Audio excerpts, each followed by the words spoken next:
Welcome back to the stream. And yes, Cozy, you are first. You are first. Welcome back, welcome back, welcome back. I started relatively on time today. Relatively. Alrighty. I gotta get... What the hell? There it is. I got some gaming news today. I think I opened up a gamer rant. What the hell are you doing? I'm streaming. Got some information. High Guard, I guess, is going away. Which is a little upsetting, because I feel like if they been given a bit more time, they were willing to listen to the community and change things up and try to make their game work. The fact that they weren't given enough time to really do that, and it's like with these not MMOs, but like multiplayer games, if they're not an immediate slam dunk hit right out of the gate, they just die immediately. Because not just from like the player base not playing it, but the developers or the higher ups, they immediately start making cutbacks. It's like, oh, we gotta cut costs. Oh, we gotta get that money from somewhere. I guess I'll fire everyone. Everyone who would work on the game to make it better, they're now gone. So then you're shooting yourself in the foot. How are they supposed to make success out of it when you've already neutered the way to be a success? It's baffling to me. But that's modern gaming, baby. But it only seems to really happen so far when we've seen it with multiplayer games. Because they need those people there to support the game for the long term, as opposed to, well, you know, made my single player game, released it, done, out the door. Of course, they used to make single player games where they were actually finished, and you didn't have to worry about, oh, they released it and it's a buggy mess, so they still need to keep people on staff to fix the damn thing.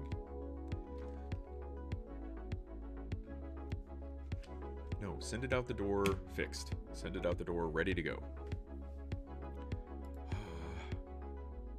I don't even know what's on Rotten Tomatoes. Is there anything new? Hoppers? Really? Is that March 6th? Oh, I guess that's this weekend. It's funny how critics don't like Wuthering Heights. Scream 7, critics don't really care for, apparently. Hoppers they like, but it's a Pixar movie. It might be decent, but some of the character designs look a little dumb.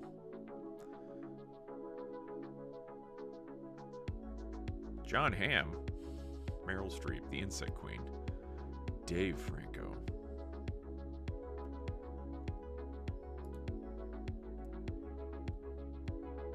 Hoppers is not the first Pixar film with a welcome environmental message, but it's one of only a handful in which you can feel the director trying to nudge things away from the company's in-house style.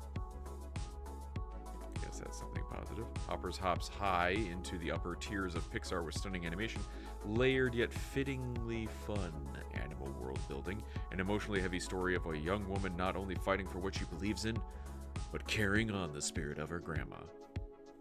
Okay. Oh, man. Smart storytelling and snappy editing elevate the jokes and enrich the emotions.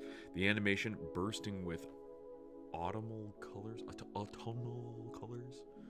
is a delight too. It won't save the planet, but it might just fire up a new generation of Mabels. What the fuck is that, Mabel? Is that the name of the main character? 4.9, you cheaped out. Boundary pushing? But if Pixar's boundary-pushing instincts are in short supply, Hoppers demonstrates that it can still make a sparky original movie that's properly entertaining even if it doesn't scale the artistic heights of its best work. What is Pixar's best work as it stands right now? What would you consider Pixar's best... Turn your mic up, gain a smidge. Oh, now it's quiet. Now it's quiet. Hang on, I got this. How about now? Is that better? Or is that still quiet? I think I turned it up, but it may have also limited it a bit. One sec. Much better. So that's where it was. I had it maxed cranked on OBS, but when my mic does the fucky, it makes it peak. So now I have it cranked all the way up, I haven't had to I didn't touch anything about the microphone. Their best work is the credits for every movie. No, they stopped doing that though.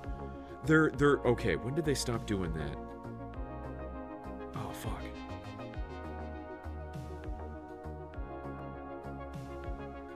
Cars maybe? Like when they were doing the bloopers in the credits. Oh my god, that was so much fun. Oh, it's so much fun. Because then it makes it feel like a little bit more real, like people worked on the movie and they got to have some fun with it. Now they just like credits. Or, you know, they're waiting for the mid-credits. Now I'm talking about when the screen just goes black. You just want it over. I see. Oh. Okay. Hoppers might still feel fairly distant from the heights of peak Pixar. It's also a big, joyful leap in the right direction. Again, what is Pixar's peak? Is it Toy Story? Toy Story 3, maybe? I don't know. Oh, this person did not like it. The excessive ideas and idealistic approach clash with the realism that its director, Daniel Chong, tends to convey, resulting in a dense and unbalanced film that is unlikely to achieve the transcendence it aspires to. Daniel Chong.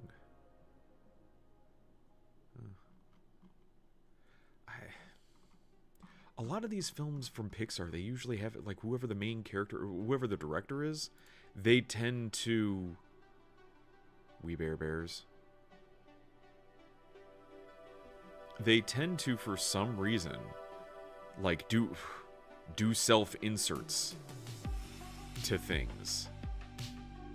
And that's just kind of weird.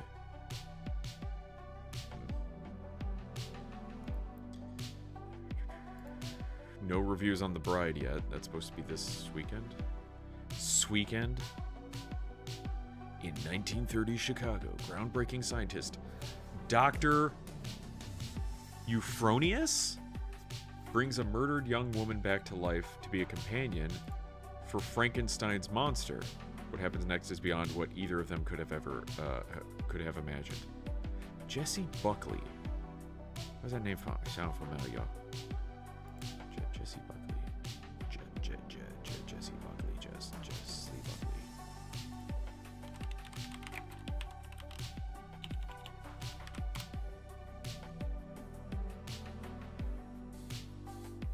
She's got dark hair.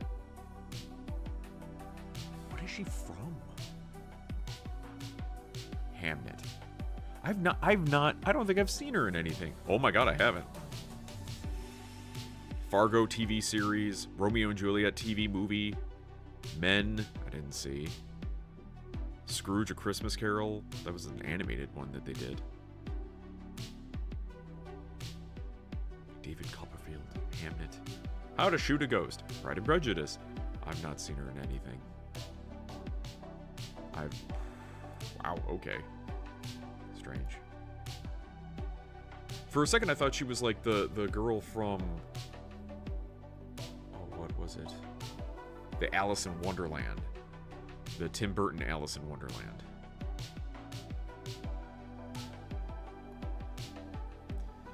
Okay, Wuthering Heights. Napa Boys. Napa Boys, the Napa Boys. Okay.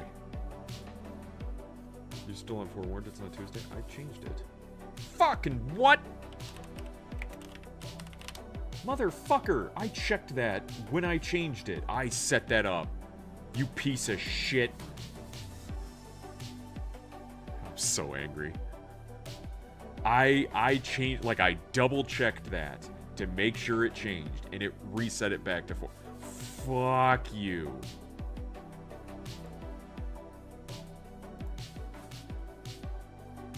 Let me check it a third time. Check it a fourth time. Keep on checking it. Piece of shit. Thank you, Pool.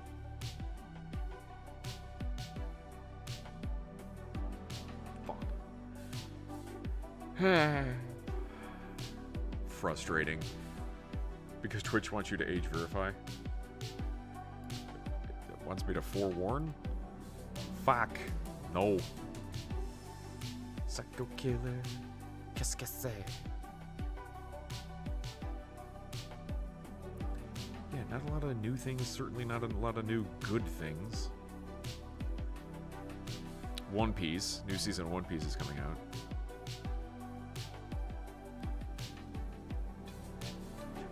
Oh, The Secret Lives of Mormon Wives. Hooray. Because that's a thing that's needed.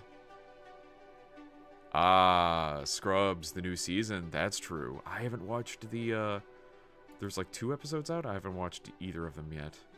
But yeah, relatively positive reviews. Maybe a lot of that is based off of, nostalgia. Did I miss the High Guard eulogy? No, not yet. Not yet. My closest Taco Bell still haven't restocked the Baja Midnight. Do they serve that? Wait. I thought Baja Midnight was one that you could get by the can. I thought it was just... Isn't it just Baja Blast that you get in the cups?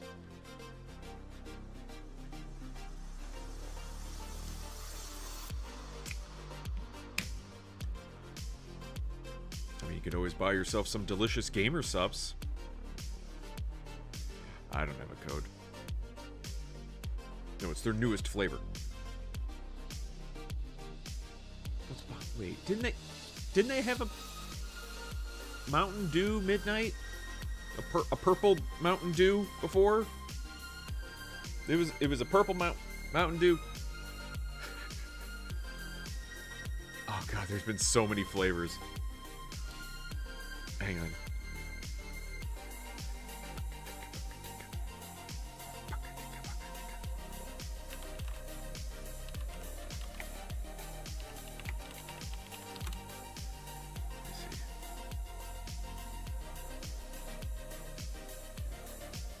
Mountain Dew Original, Mountain Dew Zero Sugar, Mountain Dew Baja Cabo Citrus, Mountain Dew Baja Cabo Citrus Zero Sugar. Hey, Faison!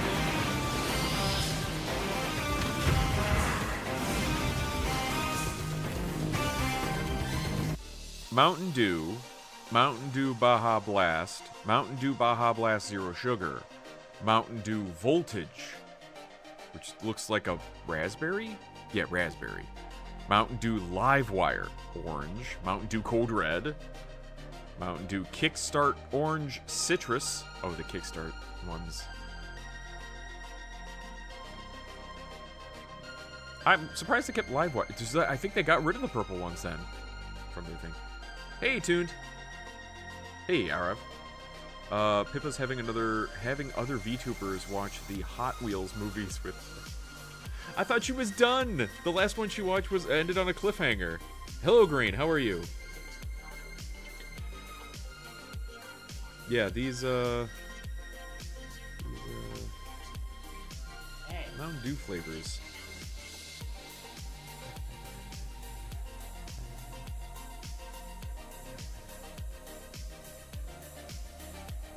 Raspberry one. Here, Voltage.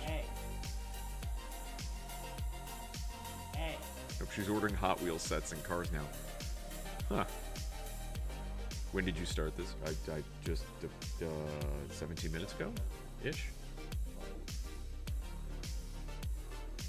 So how was the Scrubs reboot? A lot of positive reviews of it.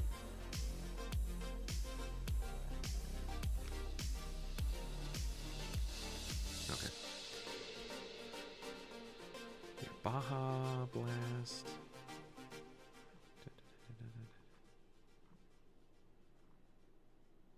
For who? Critics or reviews? Both. Both are relatively positive. There we go. Yeah, 89 critics, 95 viewers. Is everyone from the original Scrubs show on it? For the most part, those who aren't old and died, like Dr. Kelso, but pretty much the main core cast, I think, is gotten back. An interesting thing, I saw a video when they were talking about the set. The original hospital that Scrubs worked out of was an actual hospital that they had retrofitted to be a studio. Well, not a studio, but like a set. So like first floor and second floor were things. Third floor was costumes and makeup, and then fourth floor was a different thing too. And they used the whole building as their sets. So like Dr. Cox's apartment was like the ICU. So his apartment didn't have any windows. And the bar was also built in the hospital, was really small. So they used the hospital for everything. Now the hospital, it's been long enough time, the hospital's been torn down, and now they're working out of a warehouse in Vancouver. And the warehouse, so they built it exactly, exactly as Sacred Heart was. But, some of the hallways, they've built optical illusions, so it looks like it's a hallway, and it's not a hallway. So that's some pretty cool stuff that they added in. Not everyone. Bob is gone. Yeah. Is the janitor there? Oh, he better be. The Scrubs original set was a rundown hospital they bought for cheap. Right. But I didn't know they had used the whole thing as this set. That they added Dr. Cox's apartment and the bar. Like, I thought those might have been like different sets somewhere else. Like, no, they used that whole building as whatever they could. Honestly, can't really blame people for not showing up this time, even though I was bored out of my skull. Well, that's that.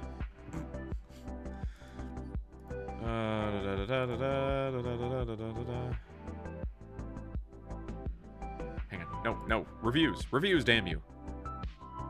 So the controversy with Twitch tweeting about Women's Day and posting a cooking game. Twitch rivals. There was a follow-up tweet to that saying they, asked people what game they wanted. They tweeted an apology. Yeah, there was an apology, but they basically said, hey, we asked you what you wanted to play, and all of you said, Overcooked 2. So that's what we did.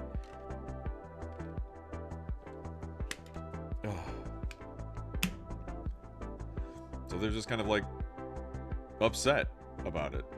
The apology was, we're sorry we weren't more clear about how this worked.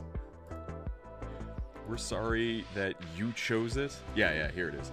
The goal of this event is to uplift this community and, as part of that, highlight women in the community in a game that emphasizes teamwork, adaptability, and shared leadership. In the lead up to the post, we collaborated with the Women's Guild on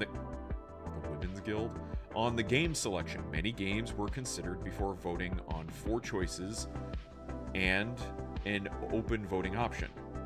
When Overcooked 2 won the guild vote, Twitch rivals and the Women's Guild made a deliberate choice not to let stereotypes dictate what games women should or shouldn't play.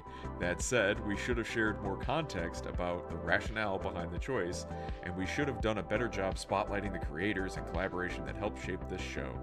Future messaging will better reflect the guild's voice and the purpose behind the Women's Guild United show. They should have just leaned into it. And been like, yeah, get in the kitchen. On the one hand, lol. On the other hand, there are a lot of ladies who like cooking games. I like cooking games. There's plenty of people like cooking games. So sorry. Just like a lot of ladies like RPGs, and a big reason for that is the romance aspect of those games. Do they like visual novels? I mean, they don't necessarily have to be like dating sims for men, where they're just all the choices are women. But wouldn't women also like dating sims in a way too? Visual novels too. Yeah. And plenty of guys play visual novels too. You play anything. The crux of the situation being you don't change it based on trying to go after another demographic. I forgot her name, but somebody was saying this. The reason I've fallen in love with a lot of these IPs or genres of video games and stuff is because of how they are. I had no intention of wanting to change that. Much like I liked Warhammer when I first got into it, because it appealed to me because big space marine with big gun, fighting orcs and stuff, all of that already built in was really cool. I didn't come in and be like, hey, you should change all this. Hey, you should do this. I had my own personal thoughts of wouldn't it be cool if they did do this? I'm not gonna push it. It's their stuff that they're selling to me. Now it's almost harassment. It's if you don't give me exactly what I want, I'm gonna bitch about it. It's okay. Well, I got plenty of other people who are giving me money, so I'm gonna go with them. Is this the first day they have been on the internet? Yeah. Was it a poll? I guess so. Goofs. Visual novels too. Just also cutesy farming games and puzzle games. Yeah. Sims. Really big into Sims. A lot of women like Zelda. Yeah, Zelda games, which is adventure, puzzles, and stuff like that. And you know what?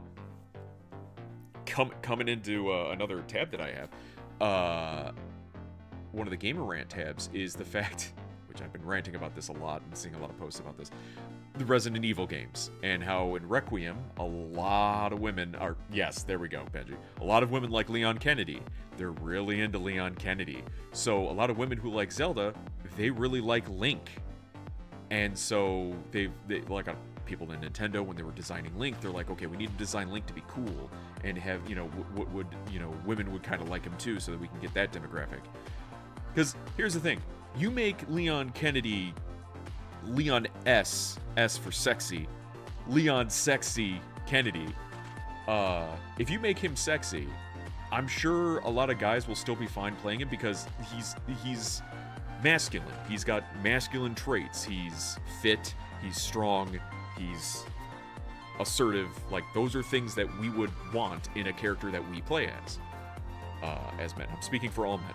Every single man. I'm speaking on behalf of all men. The thing that's flipped, though, is, like, there's plenty of women out there that demand to also play as attractive female characters, women characters.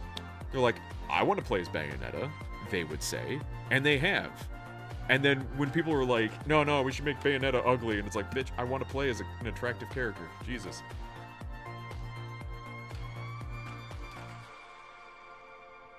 Yeah, he is strong.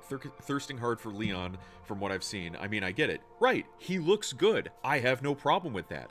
But the fact is, as soon as a guy, if you were to say, oh man, Grace is pretty hot, immediately everyone would flip out and be like, no, that's bullshit. You can't say that. Yeah, I've already seen all of you want to fuck the bear in Baldur's Gate. I don't want to hear from you anymore. I've seen what makes you cheer. Your boos mean nothing to me. But Solid Snake has the same build, but women don't like him. Probably because he talks like he has some sort of mental disorder. Every time you ask him a question about something, he responds with the same thing. Or you comment about something. That's a Metal Gear. Metal Gear! Like he just repeats the same thing in the question. Sounds like he has brain damage. Leon is literally like Tomb Raider. You mean Lara Croft? That's like you saying Leon is literally like Metroid. It's Samus. Fake nerd. Fake nerd here. Men want to be him and women want to be with him. Correct. Different style game. Shut up, you. Sorry. Grace isn't ugly. True. Steve's mod on Astley was wild. That was fun. Ballistics. There's already mods for Grace. And by the time I probably finished the game one time around, there'll be some really good ones. Yeah, Crocodile Tears. Wildly appropriate. It was Astley, yes. Metroid is a girl, yes. They're finally making Lara hot again. Hold. Let's wait and see. But yeah, Grace is extremely conservative as an RE girl. But let me try to think. Like, Rebecca wasn't scantily clad or anything. Rebecca Chambers from Resident Evil 0. Jill in the... Well, hold on. Jill in the original Resident Evil. I never played the very original one. I played the remake. But even they've pointed out that in the remake, Jill had jiggle physics. But I don't think she was wearing anything that was, like, revealing. She was wearing her STARS uniform. 2, you have Claire. Claire was wearing, and that was part of the remake stuff, so she's already not going to be sexy. She did have her biker alternative outfit. Okay. 4 remake you had, well, the original one had Ashley, and the sequel had also Ashley, but then she wore like a coat and kind of covered up a bit more, had a skirt. You couldn't look up her skirt anymore. 5 we haven't done yet, but Sheva I don't think is wearing anything overly sexy for Africa, one of the hottest places on the planet. And then Excella, but she's a baddie, and villains get away with wearing less clothes. I'd say Mia and Chloe were worse, though. Mia's hair. It's the new RE engine. The RE engine that they've been using, the hair just looks like shit. I don't know what it is. Other than they just, I don't know, haven't figured it out yet, or the engine just is bad with hair. But it looks overly stringy and not nice. Kinda, they're still working on it. Let's wait for the final product to actually come out before we say that correct. Ada had tight clothes. Yes, but her voice actress was awful. Jill and Claire were fine, right? Ada doesn't wear a red dress in RE4 Remake. This is true. She wears that sweater kind of thing. By the way, did you see what I shared in the Baldur's chat? In regards to what? Where? Maybe? Yes, I have tabs open. We're going to cover Highguard's nonsense. Yeah. I was mentioning before when I first started chat, I was a little upset that Highguard is kind of shuttering so early just because it seems a little unfair. Because I genuinely felt like they were trying to change things up. Oh, they started it with 3v3, released it. Okay, people didn't like 3v3, 5v5. And it works better. Okay, let's try to work our way. If it had been like an early release game, maybe it'll last longer. But with a lot of these multiplayer games, I was saying this earlier, it seems like it's very sink or swim. As soon as you release, if you're not a banger slam dunk, you're dead. And they immediately go, well, we got to cut costs and fire the people who would even be working on it to make it better. It's obnoxious. They don't even give it a chance.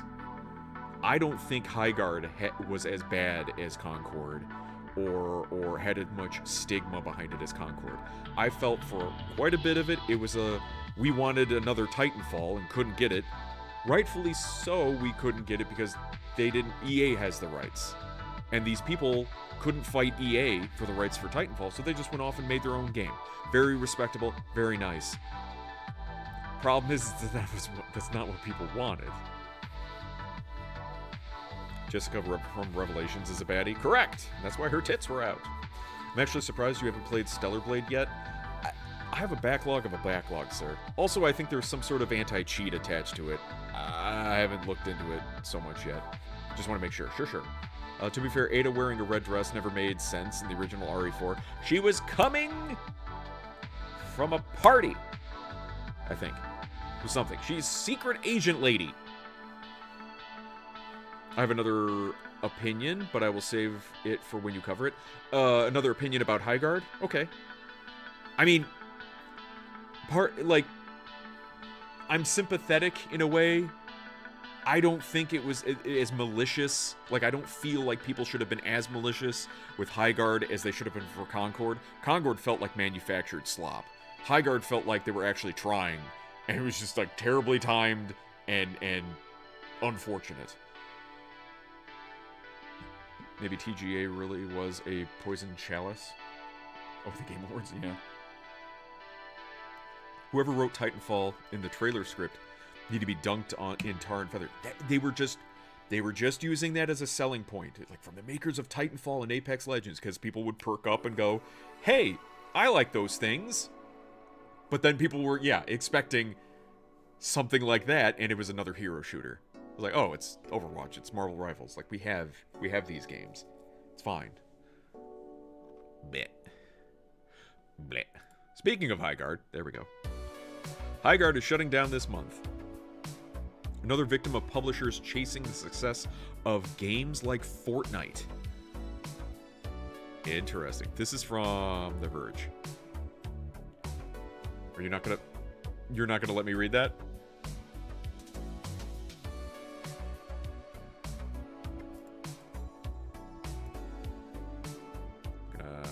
I like The Verge. Immediately a subscription page pops up. So now I'm gonna, like, flip shit.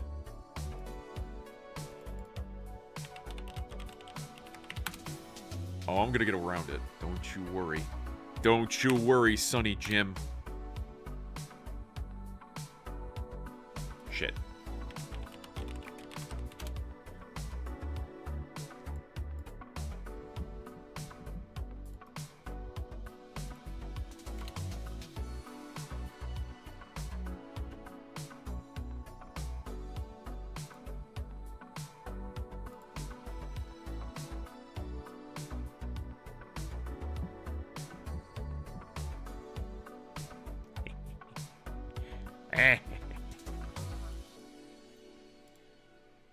One sec.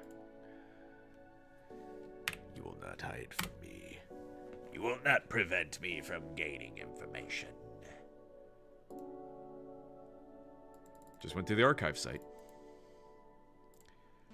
Okay. I think that is actually correct. The issue is the style of game, not the overall content. Sure, yeah. It's not like they had unattractive characters, really. Like, that certainly was true for Concord. What did you make a clip of, Jaeger? Ow, my leg.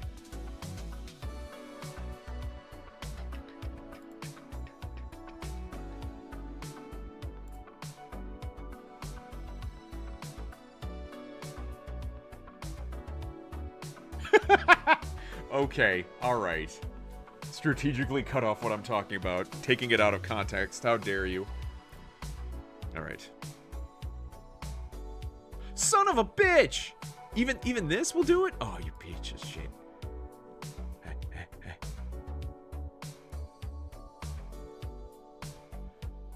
Let's see. This is shitty. Should have been a way for me to extract that. I mean, I have other sites.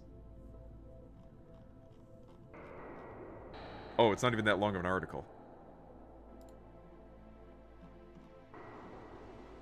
Yeah. Copy.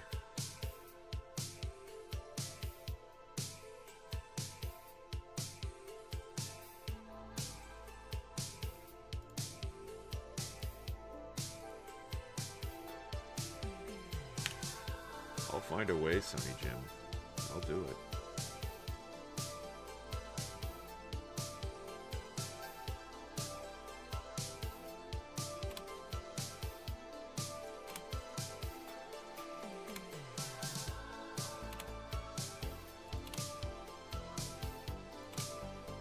One sec. Let me format this a bit.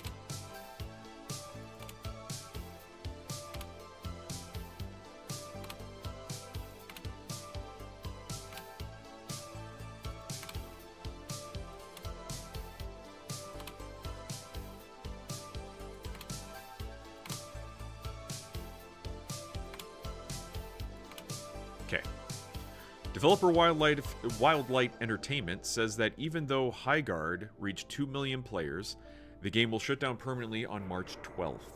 That's less than 2 months after the game debuted on January 26th. Quote, despite the passion and hard work of our team, we have not been able to build a sustainable player base to support the game long term. Okay, the studio explained. Sustainable player base to support the game long term. Like, it has to be a slam dunk. Use Brave and turn off the scripts. Oh, I am using Brave. But I just copied the text anyway. Live service games demand a lot of time from gamers, so most games have their favorites and stick with them. These games are very competitive with each other. Yeah, that's the thing. I'm sitting here thinking about the game's new content that's coming out. Okay, I'm working on Space Marine 2. Helldivers 2 has some stuff. Deep Rock has stuff coming out every now and then. Darktide does. Like, I only have so much attention that I can give, that I can spare. And so I'm only going to pop around between the games that I really like. Am I going to take a chance on a brand new game and risk it wasting my time when I have other games that I know I will enjoy? No, and people stick to their tried and true games. They might branch out every once in a while, but they usually gravitate back to what they have. You have to have something extremely groundbreaking to pull someone away from something that they've been playing forever. Fortnite, or, all that sunken cost that they have in that game. I mean, and all the games are trying to do it too. They're trying to pull you back. Oh, I got new content for you. Come on. Free taste. That they do not know that Titanfall died for this has been existing since Apex Legends, and think that would fly shows how outdated they were. Yes. Particularly when so many people have talked about all the pitfalls of the game. Yeah. How much was Highguard when it came out? I think it was free. Could also be a lot of people waiting to hear reviews before sinking money into a new game. I think it was free. So they were trying to bank on microtransactions being the thing. Skins for the characters. But I mean, if no one's even playing it, no one's going to be buying the skins. Before the game ends for good, it's getting one last update either tonight or tomorrow that will add a new character and weapon, among other changes. That's kind of sad. Despite a splasher reveal at the Game Awards in December, things had not been looking good for Highguard. The first release from Wildlight, a studio founded by former developers on series like Apex Legends, Call of Duty, and Titanfall. Like, they know shooters. Reportedly funded by part of Tencent, Wildlight laid off most of its staff in February, and a week later, the Highguard website went down, prompting concerns the game might be over. It's an abrupt end for Highguard, but that short runway for live service games is becoming increasingly common. Sony infamously shut down the sci-fi shooter Concord and closed its studio within a matter of weeks, even though the game had been in development for 8 years. And 2XKO, a new fighting game from League of Legends developer Riot, appears to be on notice as well. Its development team was hit with layoffs a few weeks after launch. This all comes as publishers and developers continue to chase the sky-high player counts and steady revenue streams that come from big live service hits like Fortnite. However, the space continues to prove to be incredibly difficult to break into, with recent success stories like Arc Raiders incredibly rare. Even single-player focused studios like Alan Wake developer Remedy have tried to expand into live service releases with less than stellar results. Still, despite the canceled games and studio closures, the live service chase doesn't seem to be stopping anytime soon. Even after cutting back in the space, Sony is still behind upcoming games like Marathon, well, we'll get to that, and a co-op Horizon spin-off. Dude.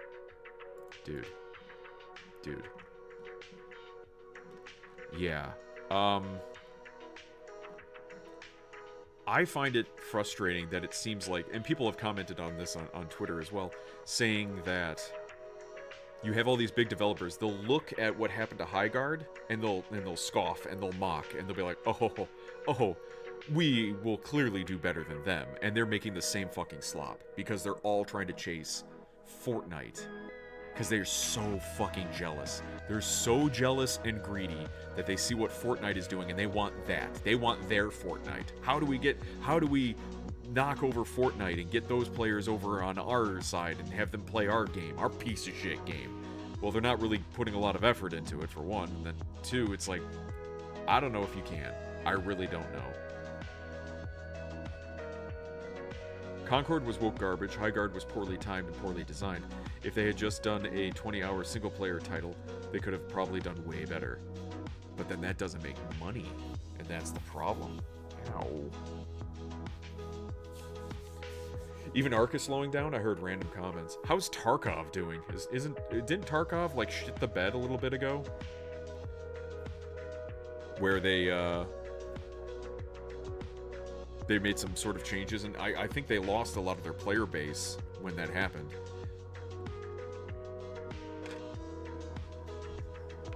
Maybe we should move on to Duckov. Yeah, everyone moved to Duckov.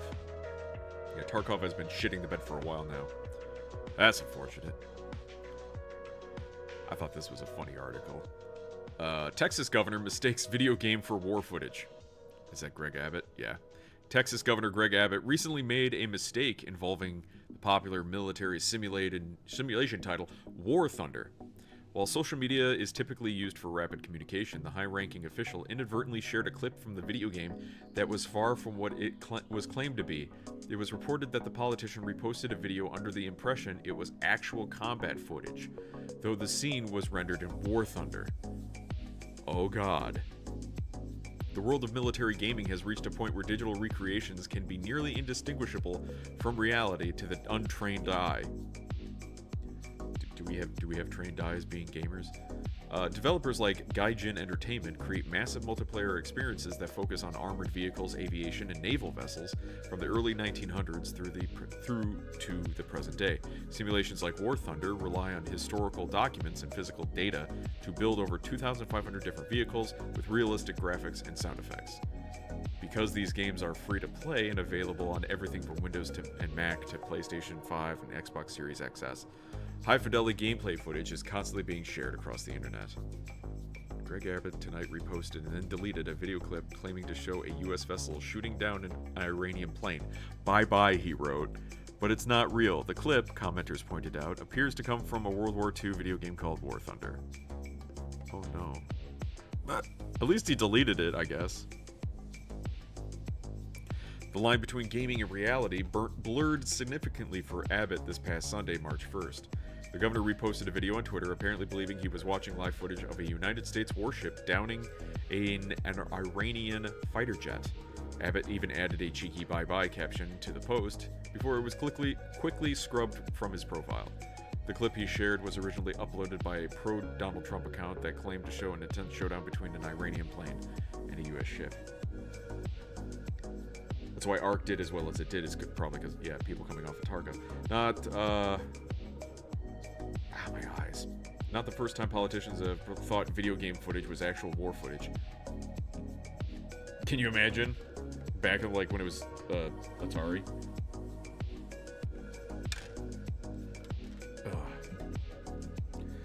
Amount of twonks on Twitter, sharing video game footage as evidence of what's going on over the Middle East has been pissing me off for days. I haven't seen much. Maybe I'm not paying attention too much. Just because it's all, like, sound to me. However, the internet was quick to point out the mistake. The footage wasn't a real battle, it was actually a recording from the World War II themed simulator. Readers added context to the post, clarifying that the U.S. Navy does not currently have any battleships in active service. Yeah, we don't have any battleships. A major red flag since the video prominently featured that type of vessel. It turns out that the same ship had been debunked by Reuters back in 2024 when it was falsely used to depict an attack on the Arabian Sea. It did the same clip? The same clip. Ooh, buddy. The fact that War Thunder could dupe a state leader speaks to its impressive graphics. Or the idiocy of our politicians. The game allows 32 to 64 players to battle out. I don't give a shit about the actual game, dude. The incident highlights a growing problem with digital misinformation during global crisis. This error occurred while tensions are high following military strikes by Israel and the US and Iran. During those times, social media platforms are often inundated with conflicting and false visuals. You could use your fucking brain. Digital misinformation. Yeah, people are stupid. News at 11. You know, I hate when people delete tweets. How about just saying sorry or I was wrong? I would have so much more respect for that. Right, because then that's correcting the mistake and actually showing, like, for people who come upon it later, it'll show, this is not real. Like, warning, that thing that I said was real is not real. Okay. Instead of catching, hey, did you, like, basically it's showing faults, showing you're hiding it. Well, it's wrong. Yeah, it's wrong. Then just say it's wrong and keep moving on. Yeah, just own up to the mistake. I've seen War Thunder. No, just no. Are they able to, like, display things without, like, a HUD? So that way you can't see. Go away! That you can't see things? Ow. If you leave the original tweet up, people who don't know about the retraction will keep replying to it and completely ignore the retraction. Better not to post to begin with. That's what editing is for. You edit it, and then you fix it. Or wait for it long enough to have a comment on it. Especially since it can be checked. How about close comments on the mistake post? Yeah. You make a final comment on the thing saying, I done fucked up, and then close comments. But even closing comments, some people would take as a slight. Because being a political leader, your comment section is supposed to be the open forum, is the town hall. Or the town square. I forget how they phrased it. But anyway. You as the political leader are supposed to allow people to yell at you. That's how it works. Now, granted, we don't want harassment, necessarily, but people should be able to get a hold of you and be like, hey, what you did was stupid. Be like, yeah, I know. Hey, what you did was stupid. Yeah, I know. And it's like, we shouldn't be feeling pity for the person who fucked up when they're the politically... It's your job to be better than that. Don't make those types of mistakes. You have a lot of power. I don't want the person who has a lot of power thinking they can get shot by Duck Hunt.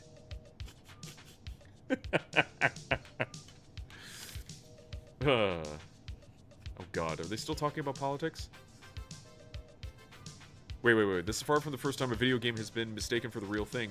The trend has hit major organizations and governments for years. Russian state media once used footage from the combat simulator Arma to depict the heroism of a fallen soldier in Syria. Well, it's nice to know that all the nations are stupid equally. Hooray. In another instance, the BBC once accidentally used the United Nations Space Command logo from the Halo series during a report on the real-life UN Security Council. The UNSC.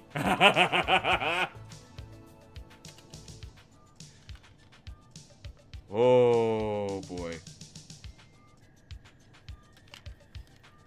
Okay. It makes me feel a little bit better that other nations are having the same fucking problem. More recently, the war in Ukraine has become a breeding ground for this type of misinformation. Videos claiming to show Operation Spiderweb, a massive drone and missile raid, were actually simulations made in Arma 3. These clips racked up hundreds of thousands of views on TikTok and YouTube, featuring misleading titles like Daring Ukrainian FPV Drone Swarm Raid. The situation became so serious that a Romanian news channel, and Antenna 3, broadcast an old Arma 3 clip as real news, even asking defense experts to comment on the authentic images. Oh, it's so bad. Bohemia Interactive, the studio behind the Arma series, has since come out against its products being used as war propaganda. The fuck you gonna do about it? Please don't? Okay.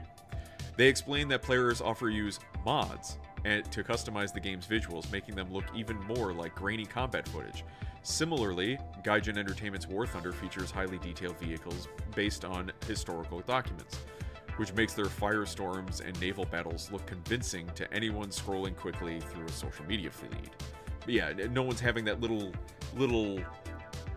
jingle jangle in their head, kind of thinking like, hey, let me look into this, let me watch it a couple more times, make sure, is it real? Is this real? Is this real? Like, asking, is this real? Grok, is this real? Should be like the next thing you do. This, welcome to the internet, everyone lies. The end. To be fair, Arma has some realistic gunfights. Sure, Arma looks really good.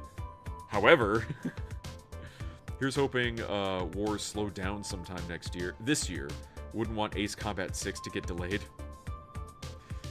Heard that the guy that challenged Arrowhead to play Helldivers 2 in D10 on Ashune pulled out because he was getting harassed on Reddit by glaze divers. Saying how he's just doing it to expose the devs being idiots and using the $1,000 donation to charity as bad faith. He's donating to a charity of their choice. This isn't really that bad. What are glaze divers? What's a glaze diver? Also, Reddit. Fuck it.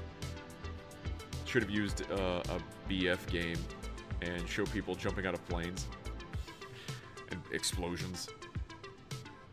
Misinformation continues to flood social media platforms. Experts warn that verifying footage is becoming a complex task. You mean using your eyes and taking a minute before you post? Well, Governor Abbott's office did not comment on War Thunder's mix-up. The incident serves as a high-profile reminder that even the most authentic-looking clips can be a total fabrication. Whether it's a Halo logo on the news or a video game battleship on a governor's timeline, the world of virtual combat is officially leaking into real-world politics. Stop being stupid. You're being stupid. Glaze divers are probably HD players who glaze the devs. Are you sure? Bad faith gets bad faith, I suppose. Yeah. Glaze divers are Helldivers fans that think all of Arrowhead's decisions are perfect. Ah. Like a glazed donut. Which, like Yeager said, they glaze the devs. I gotcha. I'm with you now. Hiccups. Yeah, I don't understand that mentality. Now, granted, there can be the opposite side of things where they basically shit on everything that the devs do but keep playing the game. I just mostly just set the game aside and play something else. Well, going back over to Marathon. Marathon will have seasonal wipes. I saw a post on Twitter, and I had shared this with Green earlier, talking about Tarkov. where they're planning Marathon to be like Tarkov, where they have seasonal wipes, which means people are going to have a problem like sticking around, because as soon as the wipe happens, all your hard work goes away. Why stick with the game then? You can leave it, play another game, wait for the wipe to happen again, and hop back in if you care. But it's shocking because they're like, hey, Tarkov players didn't like this. Let's do that. I also have seasonal wipes. You should have daily wipes. Seasonal wipes, so they get stink butt for months at a time. No. But also I can see why they do it too. Sure. Clearing it out, starting fresh. Because you don't want it to end up where the people who've been playing the game the most have all the great and amazing gear and all the skills and all the unlocks. And then anyone new who's joining in gets fucking whomped because they don't have anything. That's kind of what happened with the Space Marine 2 multiplayer.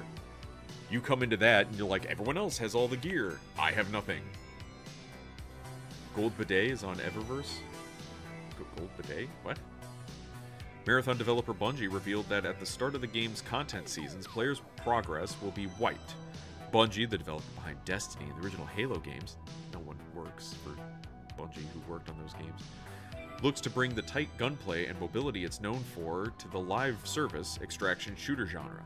Arc Raiders is probably Marathon's greatest competition, which features optional progress wipes. Isn't that another thing that's kind of fucking funny? So you had Tarkov, these extraction shooters, Tarkov, and then Arc Raiders. Like, everyone just starts migrating to this new thing. But not every game is going to be successful. You can't have 50 games of that genre.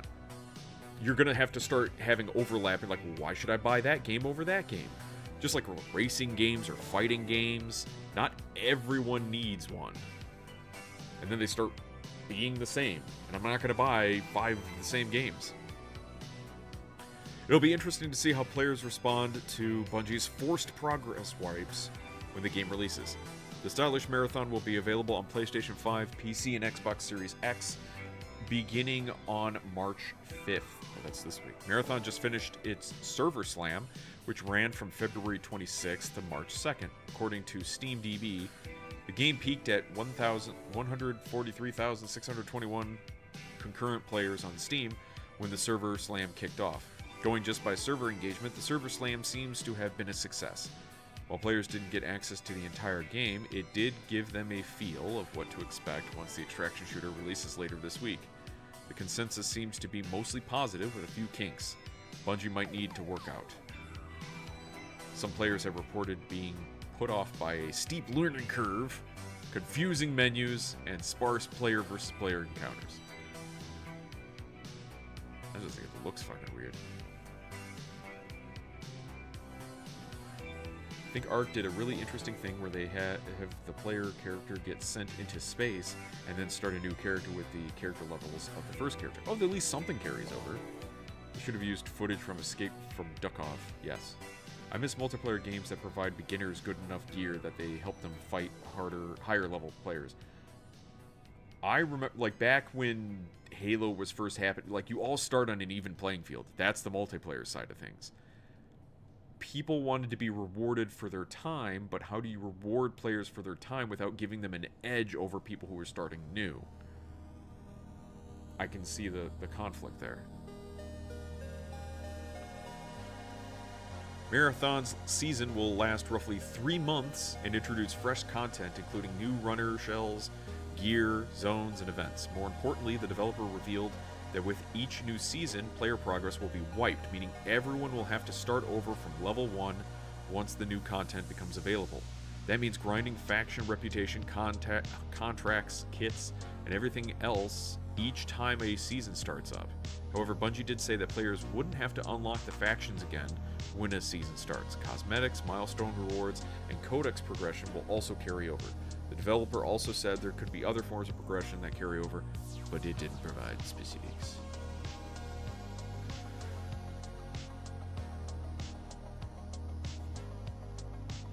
Excuse me. Along with the content wipe, Bungie also shared more details about Marathon's first season, titled Death is the First Step. The season will pit factions against each other as they seek out what happened to the original 30,000 members of the lost New Cascadia colony.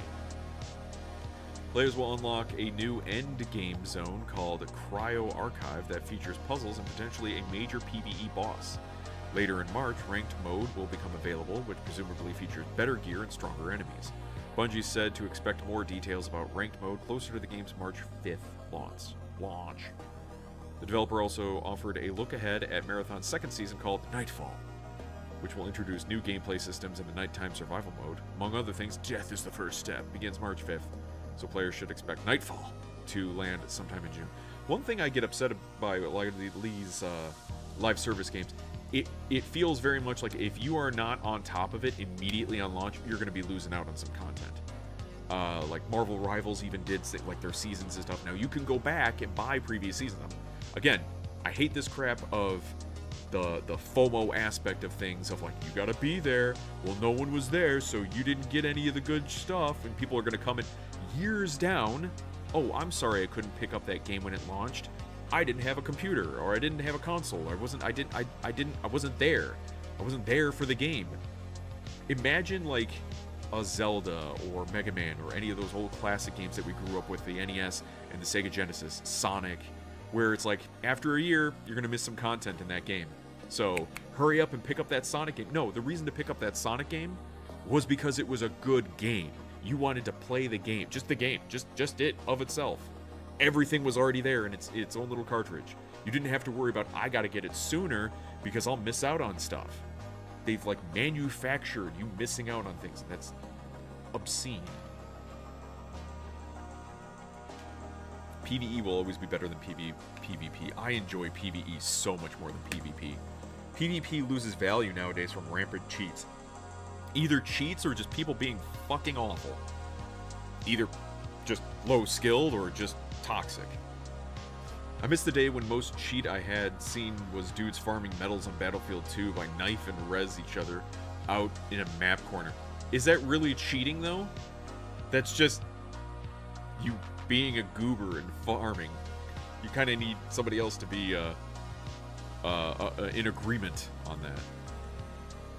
While Marathon has surpassed Arc Raiders on the Steam top sellers chart, really, it still has some big shoes to fill. Luckily, it sounds like Bungie is aware of some of the stress points players are experiencing following the game's recent server slam and plans to make adjustments. One of the biggest gripes players have experienced is with the game's UI, which can be confusing to navigate. That seems like a basic thing that should have been fixed. There are specific gameplay features that players have had some friction with too, namely Marathon's heat generation system, which builds up over time and prevents player actions like sprinting and melee when it's full. Bungie has indicated that it's aware of player feedback and is looking at this system and others. As a live service game, Bungie will likely include quality of life improvements over time following the game's release. It will never play the same way again. The comparison with Arc Raiders is probably one that Marathon will have a difficult time outrunning. Arc Raiders has been a massive success and innovated on the extraction shooter genre. However, Marathon seems to have a bigger focus on PvP gameplay and less of a social aspect when compared to Embark Studios' game. Most players seem to shoot first rather than use the game's proximity chat feature. Proximity chat is such a dangerous thing. Marathon also won't include aggression-based matchmaking like Arc Raiders uses.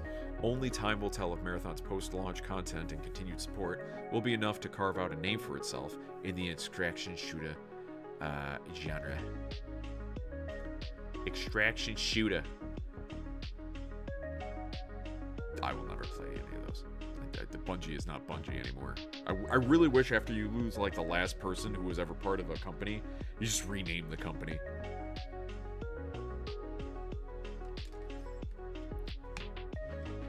Return to Xbox. New head of Xbox commits to the console experience. In late February, Microsoft held its first all-hands meeting since the company restructured its Xbox gaming segment. Now I have to sneeze. Fuck. I'm sorry. Oh. I'll believe that when I see that. Yeah, focusing on the consoles. If you can release a console, an Xbox, that isn't a piece of crap and is affordable, we might just have something here. During the meeting, new Xbox CEO Asha Sharma doubled down on her previous commitments to steering Microsoft Gaming in a console-first direction. This is a notable change from the company's prior everything is an Xbox strategy, which began under previous Xbox leadership that pivoted the company away from Xbox hardware towards cloud and subscription gaming. All things being equal, I can completely understand why they would want to do that, because hardware is expensive. If all they had to do was just focus on the software side of things like Sega ended up doing, they'd make more money because then they wouldn't have to worry about all of the hardware stuff. And with hardware prices going out the fucking yin-yang, that's them saving more money. This Steam box that Valve's trying to make may never get made. We don't know. It's been a momentous few weeks for Xbox. On February 20th, Microsoft announced that Microsoft Gaming CEO Phil Spencer would be retiring and that President of Xbox Sarah Bond would also be stepping down from her role. Spencer had led Microsoft Gaming for 12 years after being named head of Xbox in 2014. He took over following the launch of the Xbox One. Under his leadership, Xbox moved away from a hardware-first strategy to a more subscription-based one. Spencer ushered in Game Pass and numerous major acquisitions, including Microsoft's acquisition of Activision Blizzard.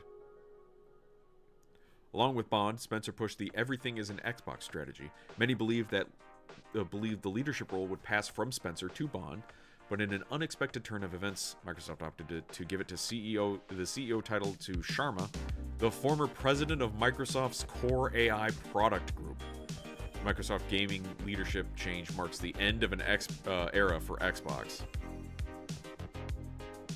Putting the console first. During the first all-hands meeting after the leadership change, Sharma reaffirmed her official statements that she made when Microsoft announced that Sharma would be stepping into the role of Microsoft Gaming CEO. In a transcript obtained by Windows Central during her internal introduction to Microsoft employees, Sharma stressed her plans to support Xbox studios to make excellent games, putting the Xbox console first once again, and meeting players where they are.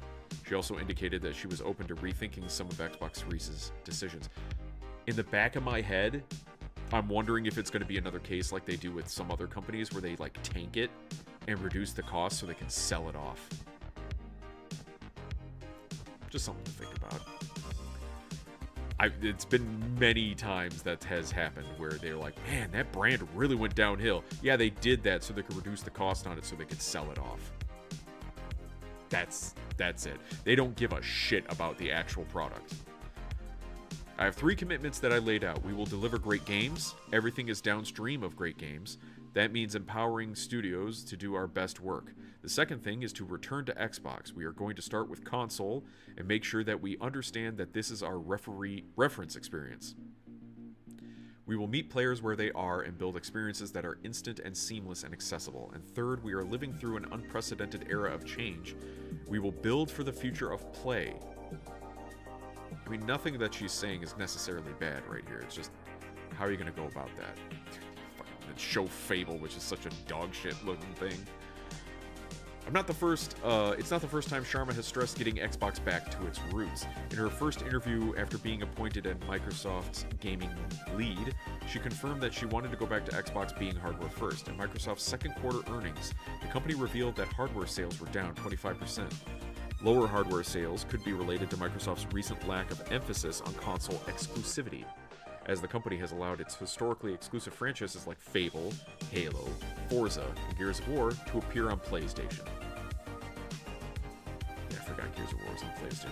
That's such dog shit. Yeah, she's saying the right thing, but I don't believe her. Right.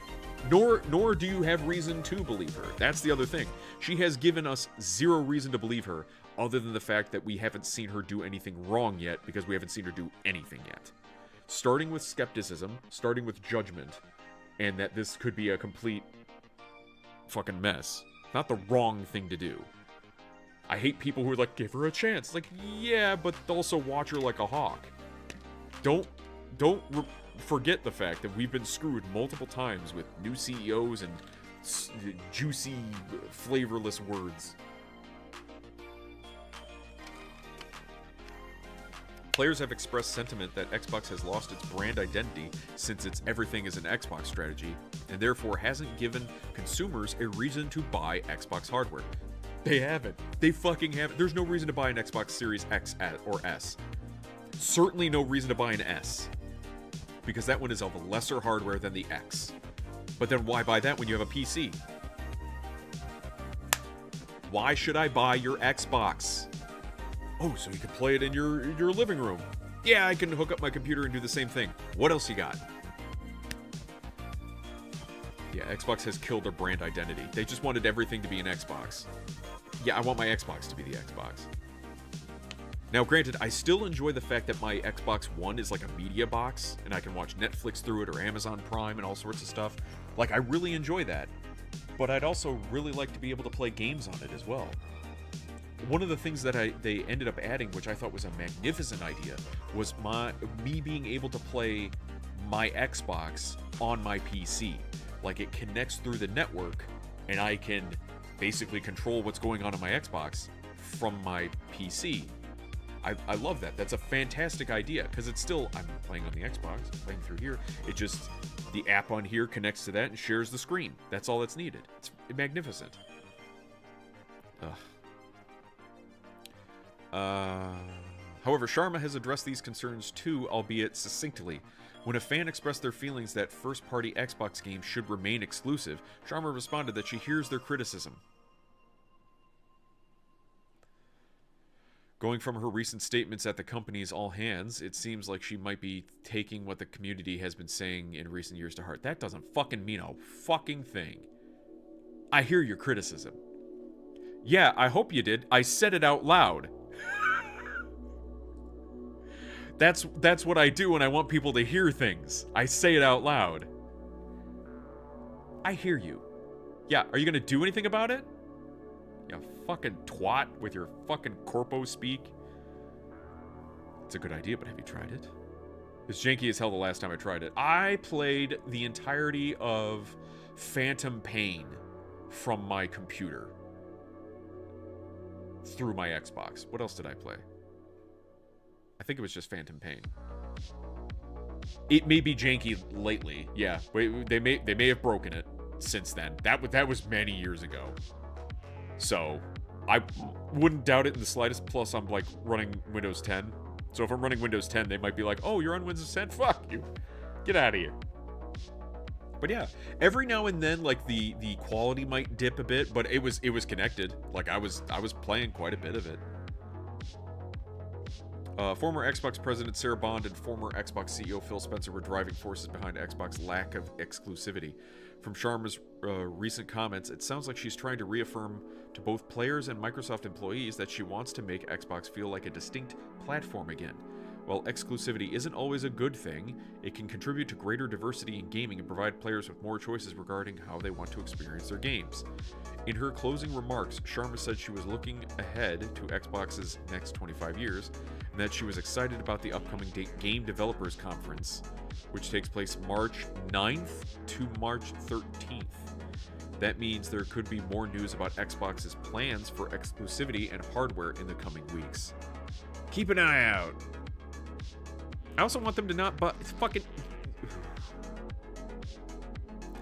The rage that I feel at the design of the Xbox X cannot be undersold. I hate the fact that they made it a fucking mini fridge. I can't fit that anywhere in my... What is it called? Entertainment unit. Do you know what I can fit in my entertainment unit? Things that are shaped like a VCR. Things that I can lay on its side. Well, this thing, it's like, where am I supposed to fucking put that? Like, not... I have to rebuild my fucking living room in order to fit this piece of shit. Last time I tried was a couple of years ago, and it was enough of an input lag that I hated it. Ah. What's a VCR, Unk? Get. You are older than me, you piece of shit. You bite your tongue.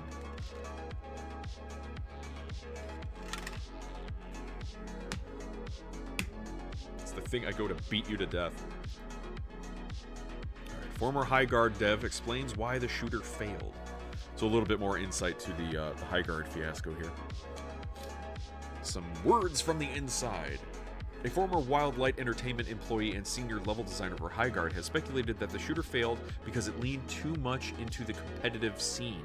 Alex Garner, who previously worked on massive AAA shooters like Apex Legends and Battlefield 6, says Wildlight was attempting to build a new ambitious game with Highguard, but the studio ended up going all in on the dedicated 3v3 mode, which ultimately requires tons of communication between teammates and was likely why the game saw such a large drop in players. Highguard was a part of last year's massive Game Awards event, which also featured reveals of Divinity, Force 3, Star Wars Fate of the Old Republic, Tomb Raider Catalyst, many more. Despite the ceremony being filled with huge reveals, the coveted final spot on the night was taken by Highguard, with rumors suggesting that Wildlife didn't even need to pay for the spot. Although unconfirmed, it was said that host Jeff Keighley loved the game so much during his early preview that he insisted on it appearing at the event, despite Wildlight's plans to shadow drop the game earlier this year. The reveal, sadly, set Highguard up for failure, with thousands taking to social media to blast the shooter before it was even released. I guess remembers when talkies came out. Shut up, you! I like my talkies. Wildlight had little to no marketing for Highguard in the weeks after the event, but all of the talk online continued, which then resulted in the shooter peaking at nearly 100,000 concurrent players on Steam at launch. Unfortunately, these numbers fell hard and fast, which promptly led to Wildlight laying off most of its staff. Now, in a new interview with Quad Damage Podcast, former senior level designer Alex Garner has given his thoughts on why Highguard failed, citing too much of a focus on the competitive scene was the core reason. I can only speak to my side of it as a level designer, but when I joined Wildlight, it was trying to figure out this new ambitious game, and this game is always pushing the boundaries. The developer goes on to explain how development really leaned into the competitive side of it, which he says was always one of his biggest fears as a player. According to Garner, Highguard's core mode was constantly evolving during development, but the team eventually leaned too far into the competitive scene when Wildlight decided on a full in on 3v3 aspect. 3v3 duos is always the sweatiest version of anything like Battle Royale, objective modes, wingman, you know it, you name it. It requires such a high intensity of communication with your team and team play that it doesn't leave much room for casualness. Yeah, I can see that.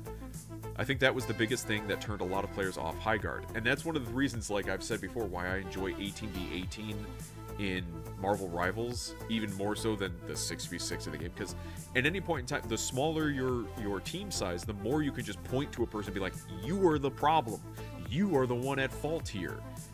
And it gets kind of shitty. It's like, wow, do I really want to play a game where, like, if I'm not on my game and 100% locked in and focused, when I just want to play to relax, yeah, it's shitty.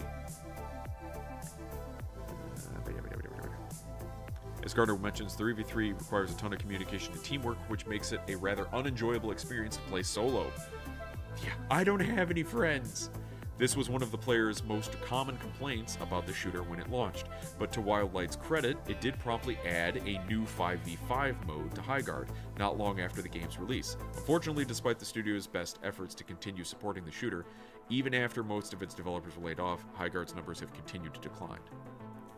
It's only been a little over a month since the release of Highguard on PlayStation 5, Xbox, and PC, but the game has already reached some brutal new lows. At least on Steam anyway. While there's no way to know how many are jumping in on consoles every day, Highguard now struggles to peak at more than 400 concurrent players each day. Oh my god. And its overall review score on the platform is mixed at the time of writing.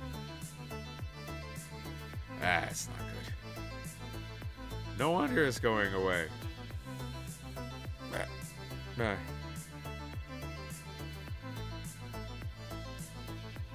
Hang on.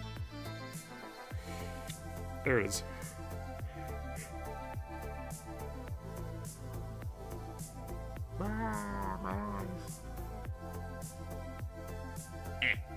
Okay. So Resident Evil Requiem has just set a new series record, which I find weird because I would have thought, I think 5 would have sold more. Still sold more. It sold a lot. Wait, do you tenths when movies were out on vinyl? What? Highguard more like Highguard. There you go. Hey, Black Hat. That one got 8. New franchise record earning Do You Remember? Oh, Do you tense? Do you remember when movies were out on vinyl? No? They were out on vinyl? Remember Laserdisc? Or you mean like the audio for a movie was out on vinyl? Nah. The latest entry in Capcom's iconic horror series launched for PlayStation 5, Xbox, and PC on February 27th, already receiving rave reviews. Oh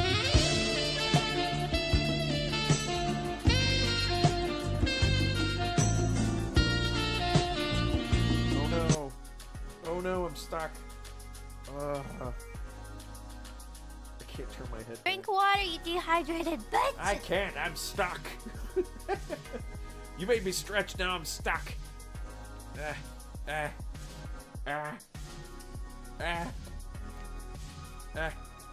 Laserdisc. That's not vinyl. Laserdisc is like a big CD. I'll get there, I swear.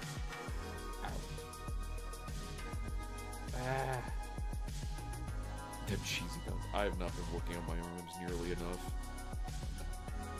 I've not been working out at all nearly enough.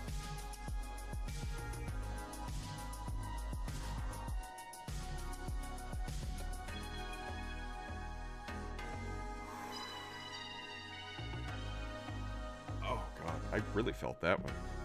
Thank you for the stretch, Black Cat. Now I'm drinking.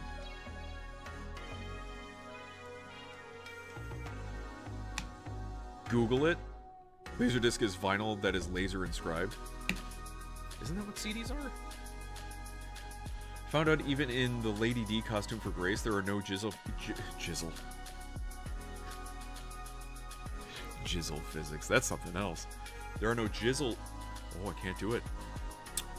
There are no jiggle physics, even when viewing it in the model menu, like in RE4 Remake. Yeah, but if they added jiggle physics for Leon, or jizzle physics for Leon, people will lose their shit. You have a permit for those guns? CDs are plastic. You're plastic! Laserdisc isn't vinyl, they're big CDs. I still have one. That's what I was saying. Jizzle physics on Leon, though. That's what I was saying.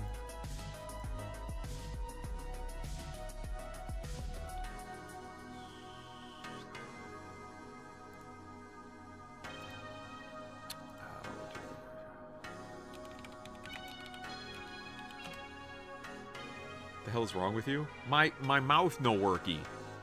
Laserdisc was the first commercial optical disc format introduced in 1978 as DiscoVision, and later rebranded as Laserdisc by Pioneer. It was primarily used for home video and featured high-quality analog video up to 440 horizontal lines of resolution, and CD-quality digital audio, making it superior to VHS tapes. Discs were large, typically 300 millimeters, 11.8 inches, in diameter, similar to vinyl records, and stored data as pits read by a 780 nanometer laser diode. Unlike digital formats like DVD, Laserdisc used analog composite video, NTSC or PAL, and required FM modulation to encode video and audio signals. It supported features like pause, frame-by-frame, playback, and digital audio, but required flipping the disc after 60 minutes per side. The format declined with the rise of DVD in the late 1990s and was discontinued by 2009. There you go. There you go. There you go. There you go. Google lied then. Many such cases. So what new exciting movies or shows are on the horizon? Season 2 of Monarch looks like it's doing pretty well. What was the other thing I remember? The new One Piece season is coming out pretty soon. Ameleg. What did they say? The new Hoppers. It's a new Pixar movie. Scrubs. Scrubs. The new season of the remake of Scrubs is coming out. Not remake, but not a reboot. Continuation, I guess. And Scrubs is getting some pretty positive reviews, I feel. So there you go. Also, it looked like you were trying to smell your pits and not stretch. I was not sniffing. I was not. Also, there's no law against sniffing your own pits. Get off my back. Rip Laserdisc. You were hardly remembered. Yes. Oh goody, my avatar is getting screen time on TV. Yippee. Yippee! Where was I?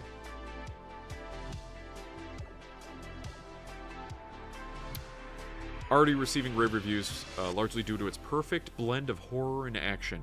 When it comes to the Resident Evil series, Capcom has been on a tremendous run in recent years. The developer returned to the franchise to its roots with the launch of Resident Evil 7 in 2017, focusing more on survival horror, exploration, and puzzle solving. In the recent years after, Capcom delivered numerous critically acclaimed remakes, including Resident Evil 2, 3, and 4.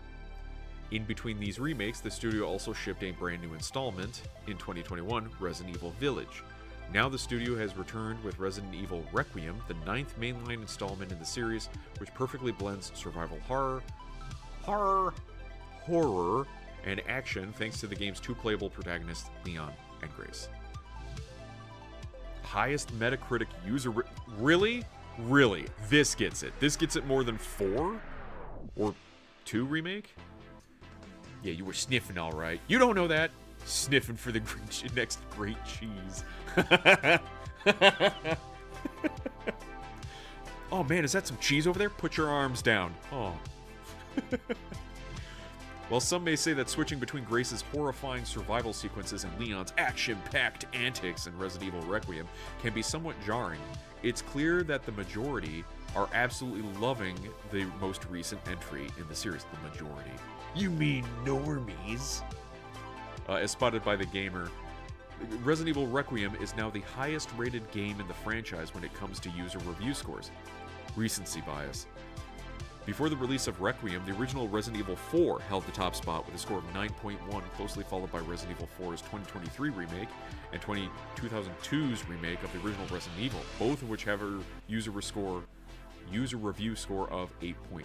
Now, however, Requiem has broken the record with a score of 9.5 with over 3,000 reviews. Yeah, give it time. I would think the RE2 remake would be number 1. Yeah, it was like RE4 was the big boy. Remember the meme where the chick from that one movie sticks her hands into her pits and then sniffs them? Okay, first off, I don't think that was a meme.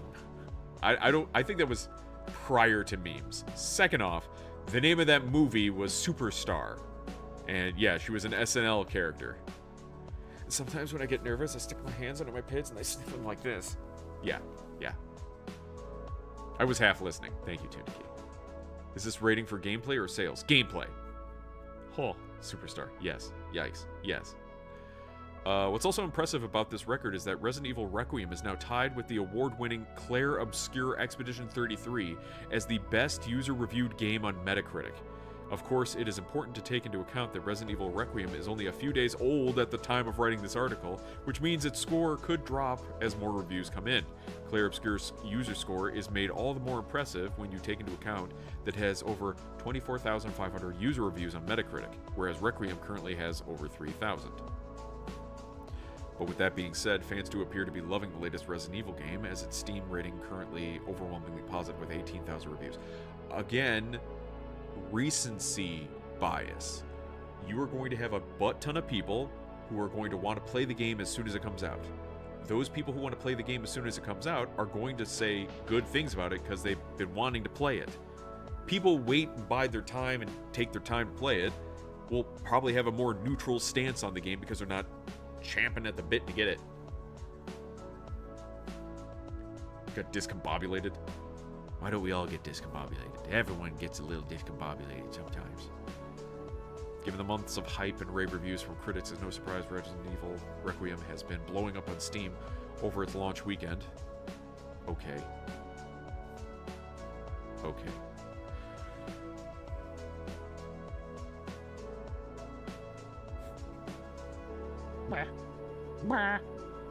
I was expecting sales. I was playing on my phone. I just... not eating hot chip or No, live. it's fine. It's fine. Just It tell me you were doesn't talking with bother your me. girlfriend. It doesn't No bother yawning. me. It bothers me. It bothers me a lot. I'm gonna yawn. I'm gonna yawn a lot. California law requires all operating systems to have age verification. I don't know if you guys have run across this story yet. It's contagious, you monster. I'm gonna give you the yawn. The state of California's Digital Age Assurance Act. Digital Age Assurance Act. Spelled. Yawning face emoji. No! Yawning face emoji. Yawning face emoji. Yawning face emoji. Don't do it. Yawning face emoji. Yawning face emoji. Yawning face emoji.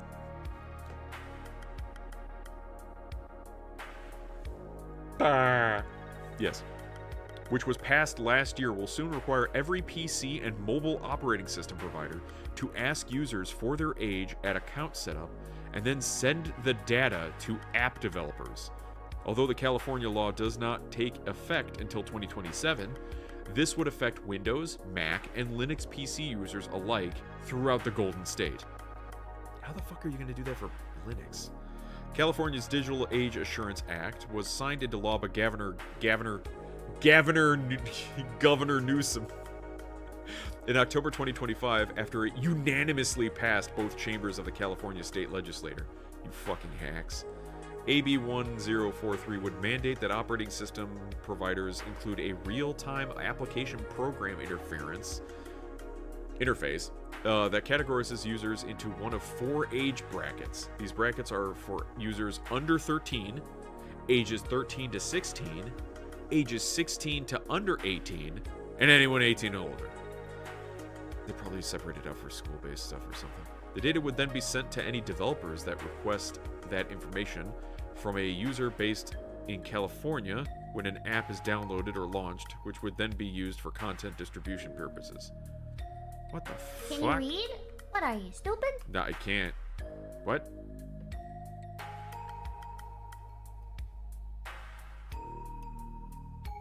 This is super duper important. Correct. Governor Newsom. Not all of the fraud, right?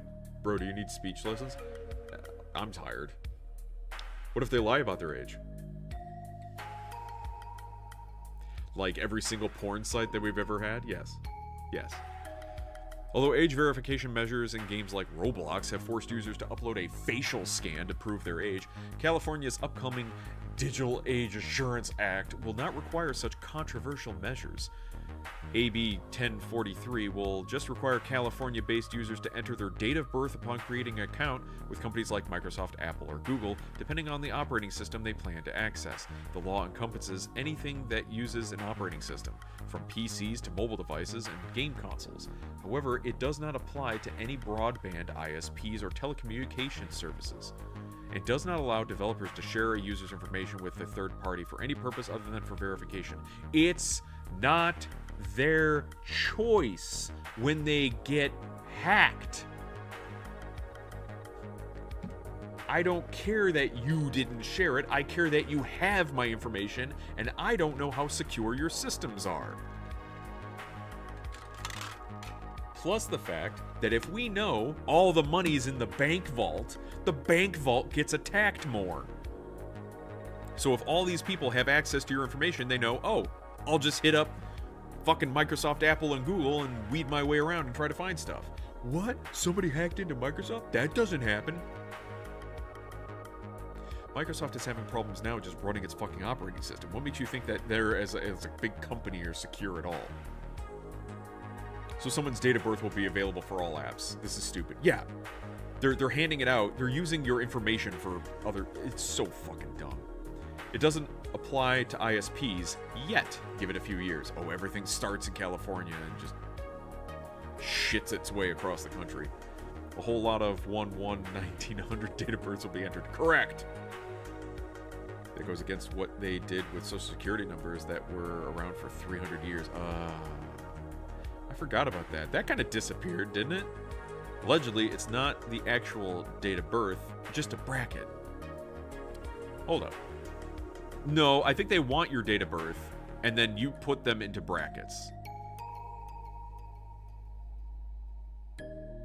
Would mandate that operating system providers include a real-time application programming interface, Jesus, twice that got me, that categorizes users into one of 4 age brackets. So you give them your age, they are programmed, or they're told, mandated, to put you in the bracket.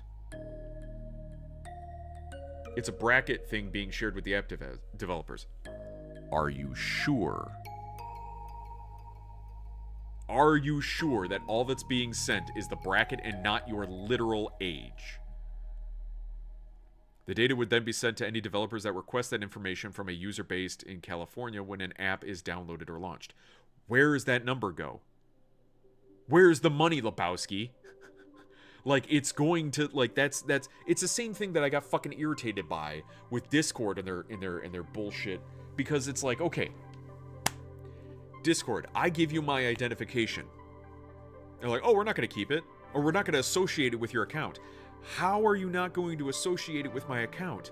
I need you to associate it with my account so you leave me alone, so you know that I'm in the clear, that I did the right thing. So there's something tying me to that date of birth, some flag, something that gets passed around that sits there. You're going to tell me, oh no, we just delete it. We just delete it. We delete it as soon as we see it. As soon as you see it, you're asking me to trust you. Like, you don't have an automated system. You have just like Derek in the back that's just like scrolling through stuff and going, delete, delete, delete.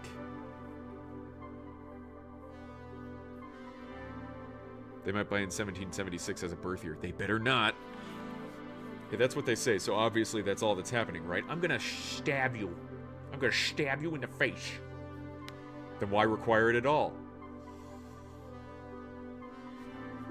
Because they want your information. Because they just want to fuck around with you. It's again, always about protecting the children, and all it is like, give me your fucking money. Why is everyone with a new computer in California 69 years old? Nice. You know there's going to be some 67-year-olds in there too. The trollops. It's better to not appeal to false authority, which is what these corrupt institutions are. Yeah. Where was I?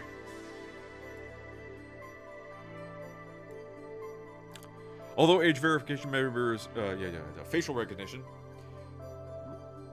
will just require California-based users to enter their date of birth upon creating an account with companies like Microsoft, Apple, or Google, depending on the operating system they plan to access. The law encompasses anything that uses an operating system, from PCs to mobile devices and game consoles. Game consoles!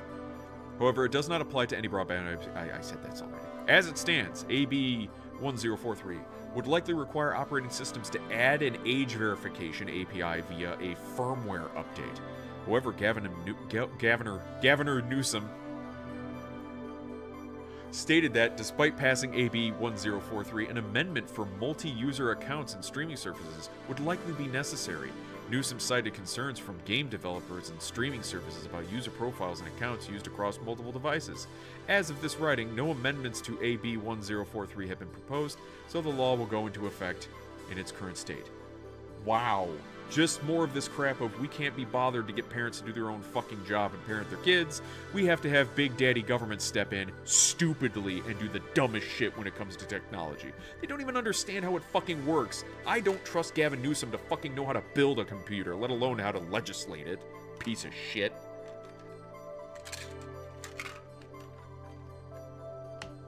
Gravel, Newscum? I like Gaviner. Gaviner? Whatever. Along with the snags that multi-user accounts may pose to AB 1043, the rise of Linux as an alternative to Windows presents another problem. Problem, you say. Problem. I feel it as a solution. Developers who receive this information and do not comply with AB 1043 will face penalties between $2,500 and up to $7,500. Additionally, several Linux operating system distributions, such as Ubuntu, one of the more popular ones, do not have a centralized account infrastructure in place compared to Windows and Mac OS. Ergo, Linux OS distros are likely to be found non-compliant by default in California. Get fucked. Although a disclaimer that states that the operating system is not intended for use in California under AB 1043 could be utilized, it remains to be seen what the developers of various Linux distros will do in response to the law. I say Linux tells him to fucking take a walk. Dad and I got into an argument, and he literally said that Israel is our greatest ally. Was it pertinent to the argument that you were currently having, or were you arguing about, like, what you wanted for dinner? Because that would have been funny. Dad, can we get hamburgers? No, I was feeling pizza tonight. Really? I really wanted hamburgers. You know, Israel's our greatest ally. I just knocked my headset off. Grovel new scammer? No, new scum is the better one. I don't want to add more syllables onto the end of that. I already don't want to say his name. Don't make me say it longer. Oh, we were eating dinner. So, yes? Then he started praising Trump bombing Iran. Jesus Christ.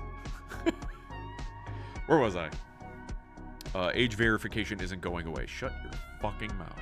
While AB 1043 will not require California users to submit anything more than their date of birth, age verification measures from other services will likely continue to be used.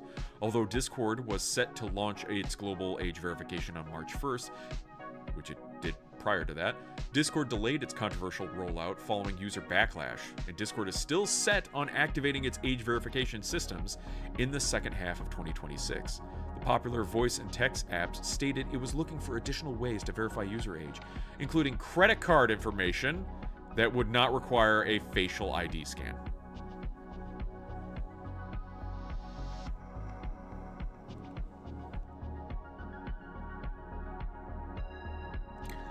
You know, that's not an awful idea to use a credit card. I could, but my credit is good, and I get bugged by companies all the time to get another credit card. I could buy a bogus credit card, get a bogus credit card for whatever, MasterCard, something, and just give them the information on that card. If anything happens to that card, fuck it, I'll nuke it. I don't care. I don't use it for anything. I'll keep my other card for other things.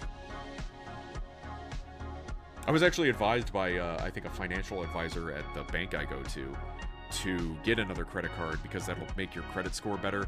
Because credit score is a fucking stupid made-up number where basically you get rewarded. Your credit score will go up by taking on more debt that you then pay off slowly.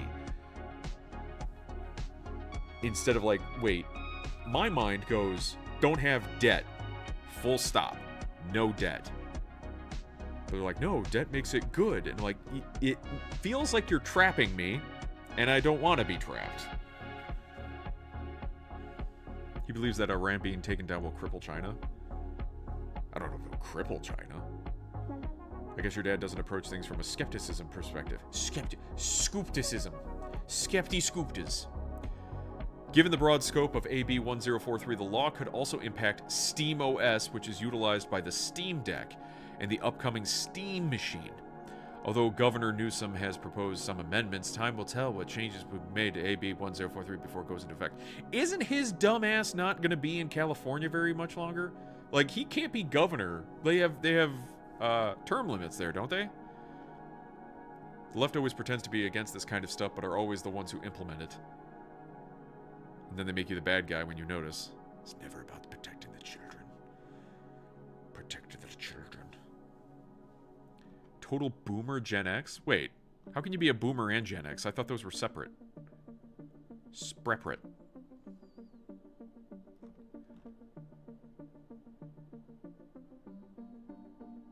Oh, what's this? Stake issue statement on accusations that it rigs wins for big kick streamers. Oh, for cryptocurrency gambling? Oh, God. It's one of my reservations behind, like, working on if I wanted to open up a kick.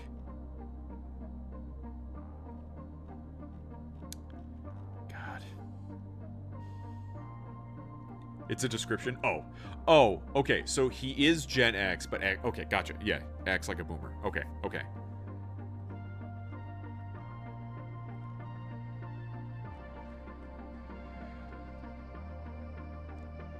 I get it.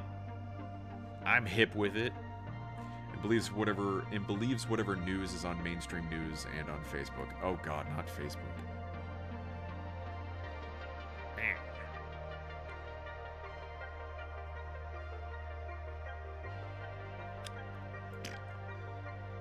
He's been watching a shitload of vids with the AI voiceovers on Facebook. Oh God, I hate those so much.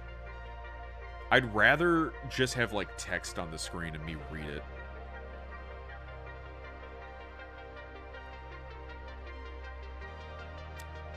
What else we got here? What else we got? Warframe confirms that when it is finally coming to the Nintendo Switch 2. Get it? There's been plenty of people out there who wants to play Warframe on the Switch who haven't already played it. Right, and Overwatch is doing a crossover with Nier Automata. When it's kind of showing the trash that is Overwatch, you know, doing constant crossovers instead of it just being a reward in and of itself. Like it's popular because it's popular. We don't need to cross over with other IPs.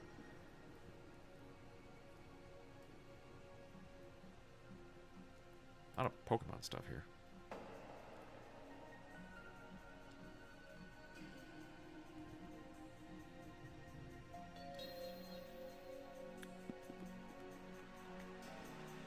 Look at all the Pokemons.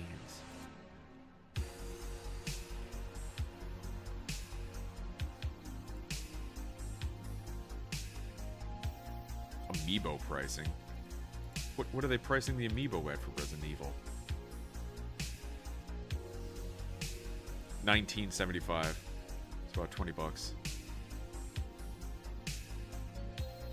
You'll just get a weapon skin on that. Your dad needs to learn the art of withholding belief instead of getting hoodwinked all the time, which is unfortunately happening to him all day, every day currently. I mean, honestly, it's sometimes difficult to try to teach somebody the art of skepticism, of questioning things. I mean, granted, a lot of us get got by certain things if they can bypass our thinky bits. You know, say something outrageous and post something outrageous, and we kind of go to it and be like, holy shit, holy crap, is that real?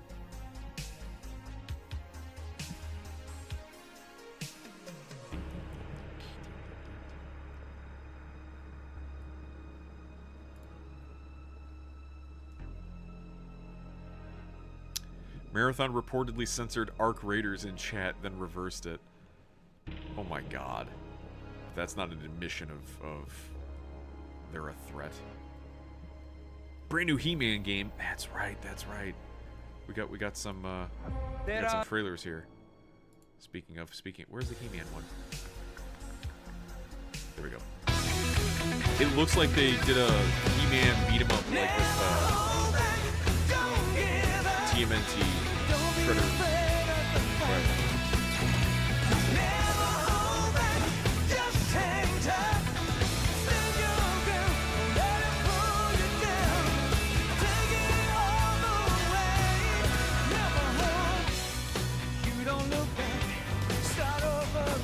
This looks fun. This time you'll make it. Keep believing in yourself. You just gotta live. Never hold back. Don't give up. Then you'll go. Let it pull you down. Take it all the way. Never hold back. Yeah. Remember this song?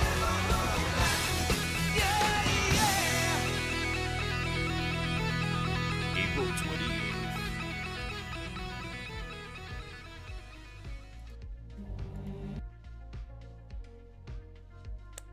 That looks decent. Is it on Steam? It will be eventually, yeah. He thinks that we should all be microchipped by Bill Gates and Elon Musk to prevent crimes and such. It's not gonna happen. Wait, what? Death by Snoo Snoo, a drinking song? Wait, what?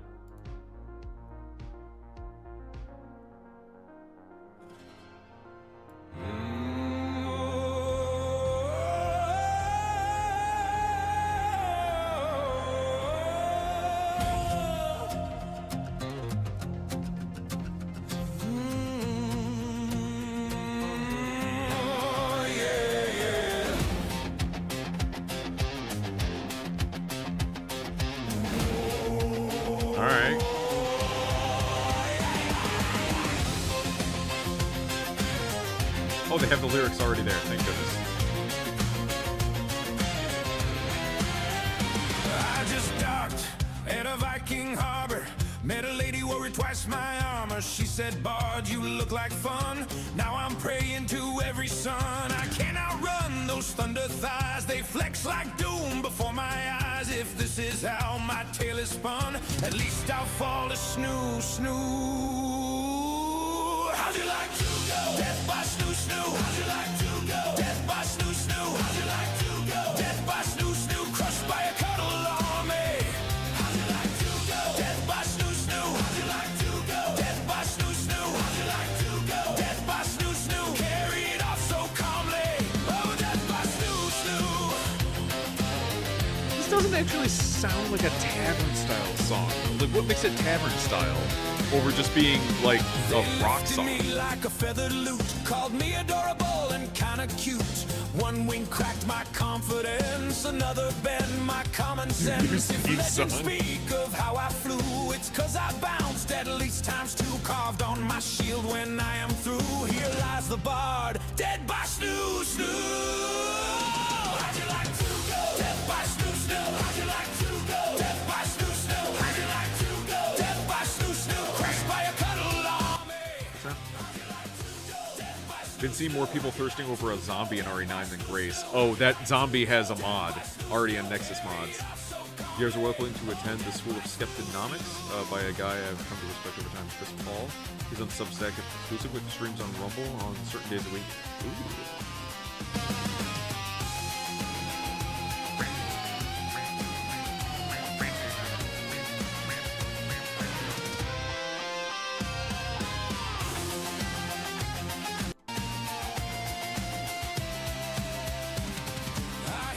Footsteps shake the land, a farewell ale slips from my hand. They cheer and toss me in the air. I see my ancestors up there. If fate must choose the way I go, let drums and mighty laughter blow. I'll go with her seated under my eyes and see Valhalla between her thighs.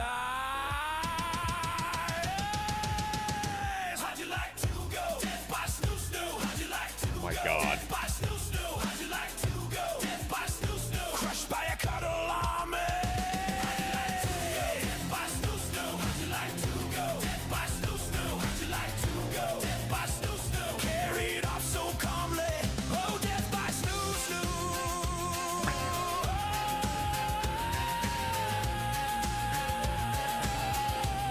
Oh, death by snoo, snoo.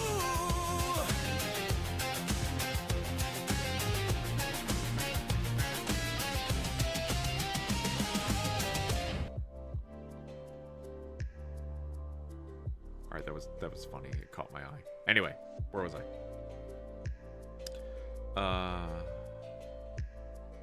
Yeah. Marvel Maximum collection. I don't know what this is. Oh, is this the classic arcade game? Maybe multiple ones? Oh, nah. Welcome to Die. Yes, it is. Yeah, the arcade game.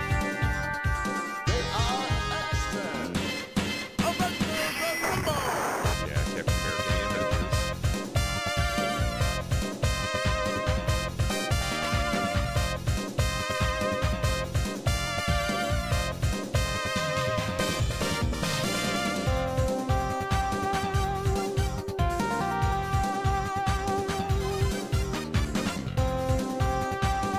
Oh my god, I remember this game.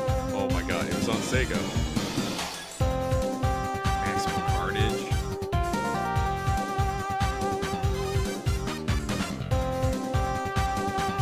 Separation. I don't think I remember that one. Silver Surfer, which is hard as balls.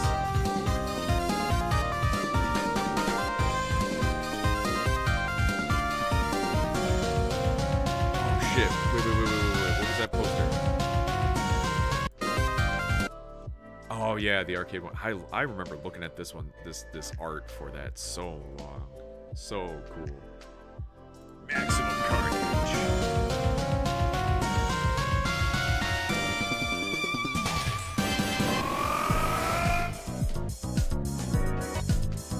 on Steam. That's all anyone needs to know, to be perfectly honest.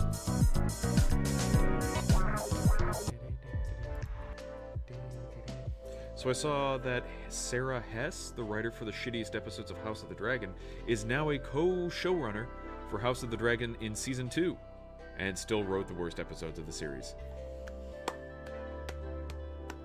Enjoy your slop. Throws money. It looks like a solid game. Hopefully that's not too expensive a day. Did you guys see the trailer for the new Mortal Kombat 2? I think I watched it. It's got me pretty interested. I'm curious. And she'll be the co-showrunner for the rest of the show. Enjoy! You trash. You trash, Brock. You trash. You want to know what makes a hero? I'm just upset we still never got another Dread movie. It's not destiny.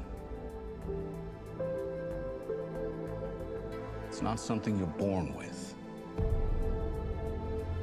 It's searching for greatness. Johnny Cage, you have been chosen for Mortal Kombat. Then realizing you've had it in you this entire time. Whoa! I really don't feel comfortable hitting a girl. Don't worry. You won't. Yo, send me back. I want to go back. The rules of the tournament are The trailer simple. sucked. Our fate Really? would not be settled by the size of our armies. It would be decided Looked pretty decent. by combat. I'm not some great warrior. I'm not some champion. This is a war for the fate of your world. Finish him! Me.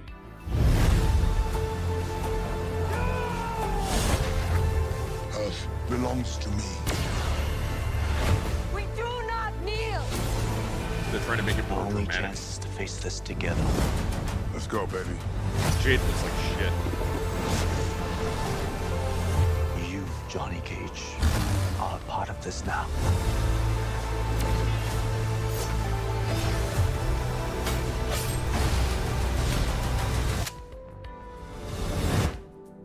It's showtime. Keep saying it like that. It looks like red.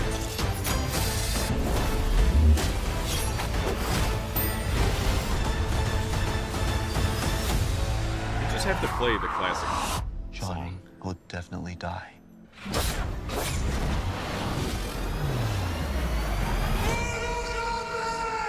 Katana looks so mid. Jade looks worse. I thought they delayed this in hopes that they'll fix Jade, but nah. Nah! They spent it all on other things, like hookers and blow. Wait, what? There's Slanesh reveal trailer for wait, what? Peggy 18. They're actually having Slaneshi type stuff in Holdgun? Like Slaneshi demons.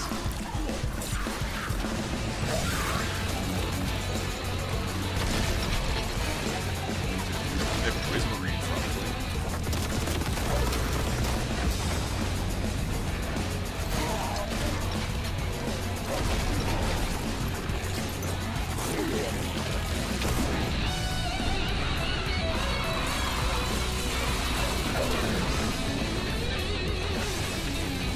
Bright colors, bright lights.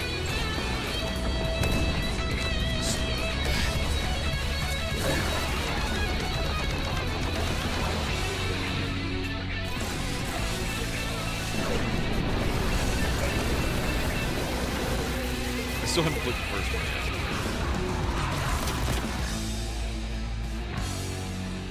Yeah. Oh, and then this was like a little cutesy little game. Hell Express.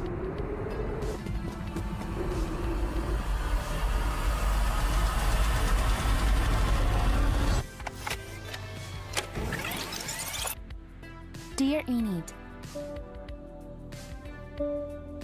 recently I have joined a limo delivery company. It is called the Hell Express. Our job is to make deliveries in and out of the realm of the dead. Cool. Careering last farewells. What accent is that? Yeah. Retrieving forgotten loves. Searching through ashes for both the sublime We'll look to see what the studio is or who made it. and the obscene. What the fuck is that?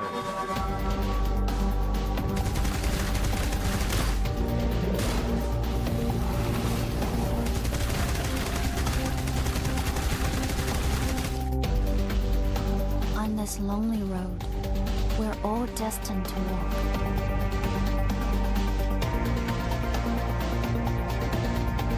I am here to take a sneak peek.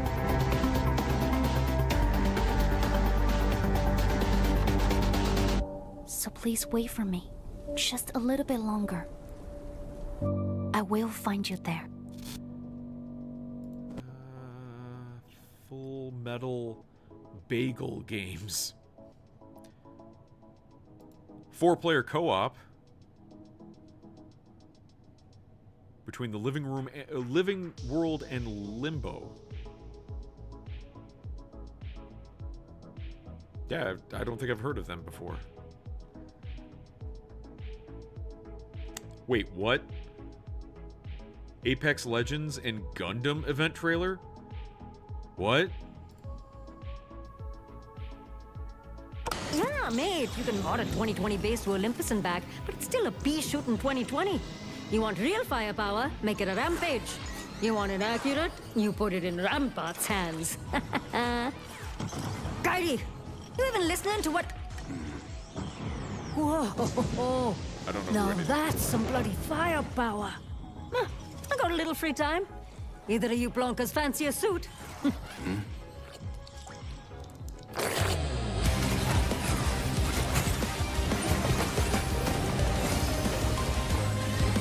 Who the worst Gundam? Wait, hold up. You mean the worst Gundam series or the worst Gundam literally? Like which Gundam Wing is the worst series? I'm not saying you're wrong. I'm just clarifying. Gundam Wing is the worst series. Okay. But don't you like some of the Gundams of Gundam Wing at least? Like some of the models are really I really like Tallgeese. Tallgeese is a great model. Also, to be fair, it doesn't really look like Zero. They are okay. Wow. Wow. Wow.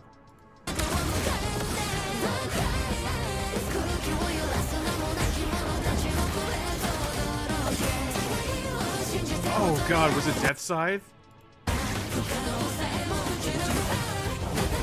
That looked right.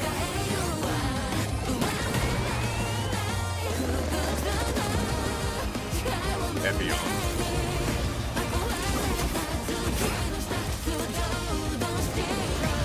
They're just skins for the characters, aren't they? Yeah, Crypto, Revenant, Alter.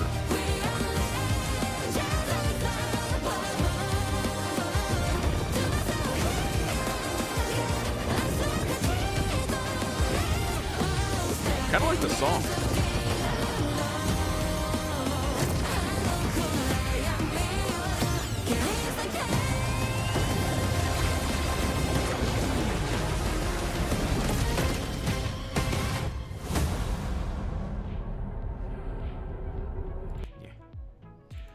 Dear Apex, just stop. Make Titanfall 3 already.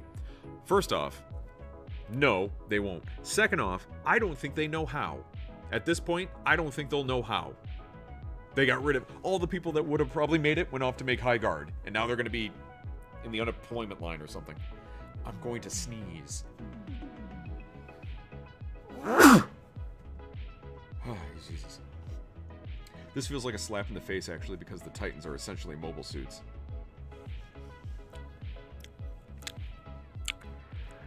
They don't care. Gundam and Hololive are doing a collab too? Really? Okay. Here, have your mecha as shitty skins for the characters. Yeah. We'll get HoloLive VTuber kits. Assemble the Pippa. No, Pippa was Phase Connect. I know things. Okay, this is a movie called Mike and Nick and Alice. It's got Vince Vaughn in it. But it's like Vince Vaughn twice. Who's this? It's chloroform. Chlor what? You don't know what chloroform is? Should I know what chloroform is? Have you ever seen a movie? Yeah, I've seen many movies. And have you ever seen a movie with chloroform in it? I don't know. Okay, just listen to me. You're gonna ring the doorbell. Somebody's gonna answer the door. Before they can get out a single word, you take that rag that's soaked in that shit and you cover their nose and their mouth. Oh, that's chloroform. That's chloroform? You could have just said the wet rag thing. It made it easier. Fine, great. Do what you call the wet rag thing.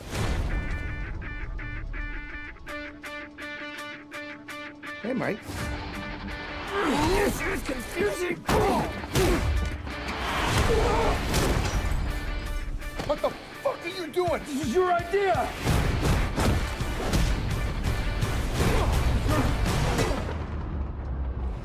That man was psycho. What's happening? I'm you, but I'm from the future. I came back in a time machine. You sound insane. No, I understand. I want to try to right some wrongs here, but there's a person that could fuck this whole thing up, and that person is me. I thought you were a clone. Well, clones aren't real, dummy. And time machines are super grounded in reality. Yeah, obviously.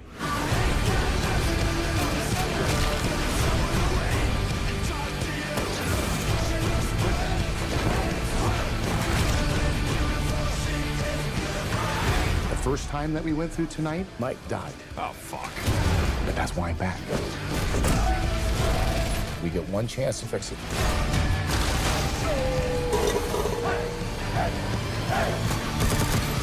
Okay, so who killed me? Have you ever heard of the Baron? He's a cannibal assassin. Hello, hello, hello. You look delicious. I don't want to be eaten, Nick. No, I agree. It's not an ideal situation.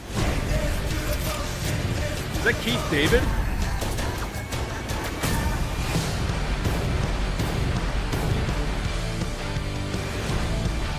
Hey, Nick! Oh, come on! You killed the DJ? It was a moment, and then accidentally, it was an accident, but then I shot him. You accidentally shot I shot him, and it wasn't on purpose. By that guy. I mean, if it's on streaming, I guess I'll run across it sometime to maybe waste my time on it. If only Vince Vaughn was actually likable.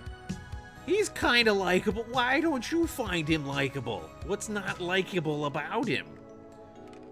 What about McDonald's Big Arch? Don't eat it.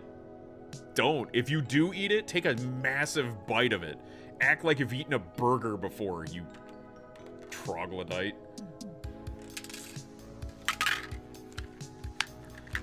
Now with all of this, like, McDonald's and Burger King thing, it's like, I really want Burger King. Because I have some fond memories of going to Burger King. The only problem is Burger King's usually ass.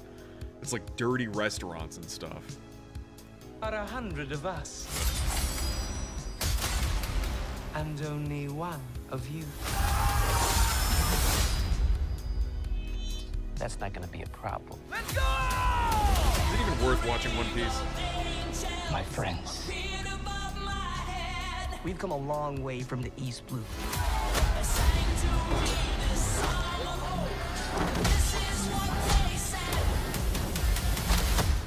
Now let's find out what the Grand Line has in store for us. Let's party.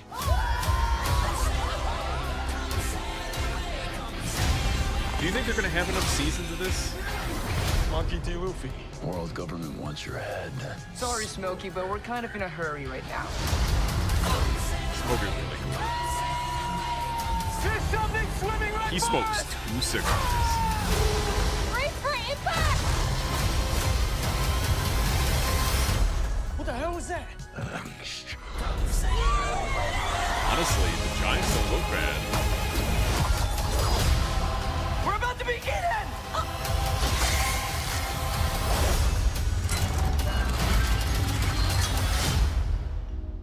Let's hope you're hungry.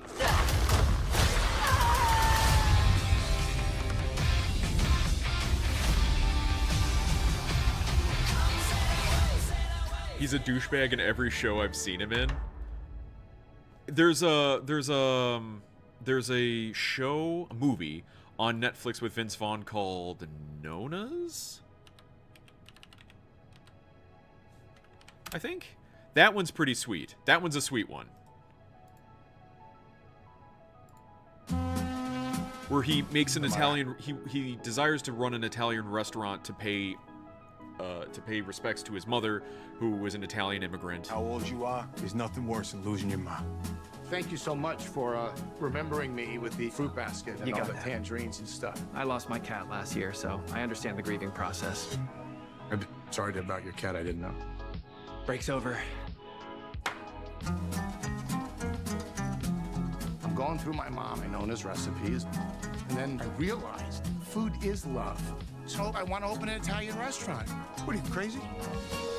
Who are you gonna get to come down and cook? Look at all that good food. Other real-life Italian grandmothers. I am from Bologna.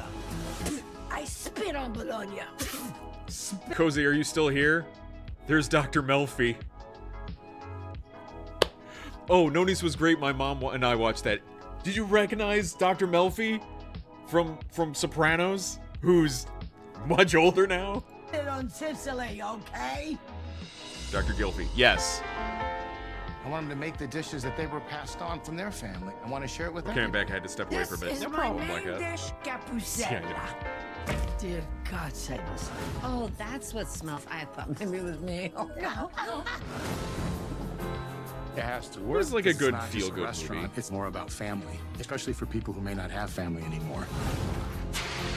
What I miss, One Maybe Piece. the one Yeah, good pretty much. idea we can take We from just this watched is the not trailer to for fight One Piece. in the kitchen. Oh, she started it. You ladies are killing me.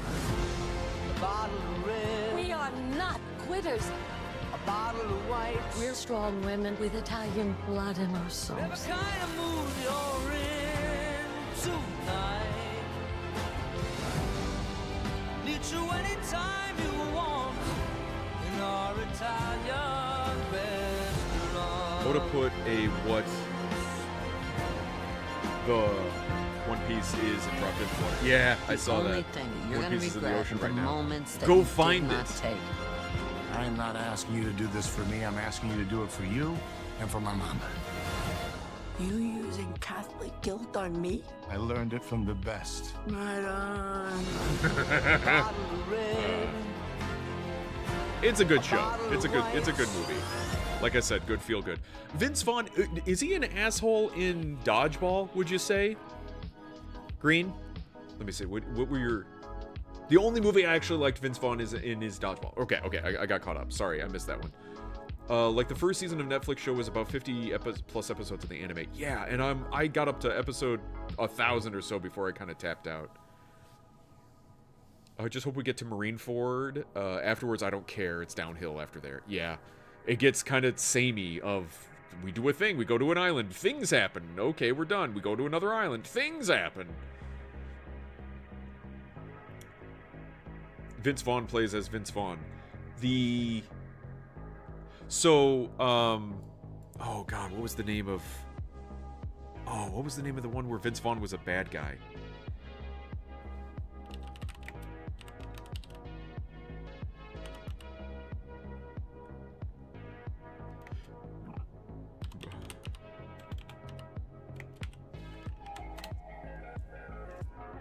Domestic Disturbance, yeah. But he's, again, I will grant you, he still feels like he plays Vince Vaughn in this, just bad Vince Vaughn, as opposed to good, There is no moderate bond Vince Vaughn. as strong as family. Dad, do you ever wish... God. Oh my god, take me back to classic 2000s trailers where you have the voiceover. that things could be, like they were? The truth is, your mother and I tried hard to make it work out. She's got a right to move on with her life. The ones we're born with. Your mom's getting married. I know you don't like it, but I think you ought to give this guy a break. The ones we choose for ourselves. I do. I now pronounce you husband and wife. You may kiss the bride. But then... Long time no see. Yeah, right, we got a lot of catching up to do. And the ones we cannot escape. There's more where that came from. There better be.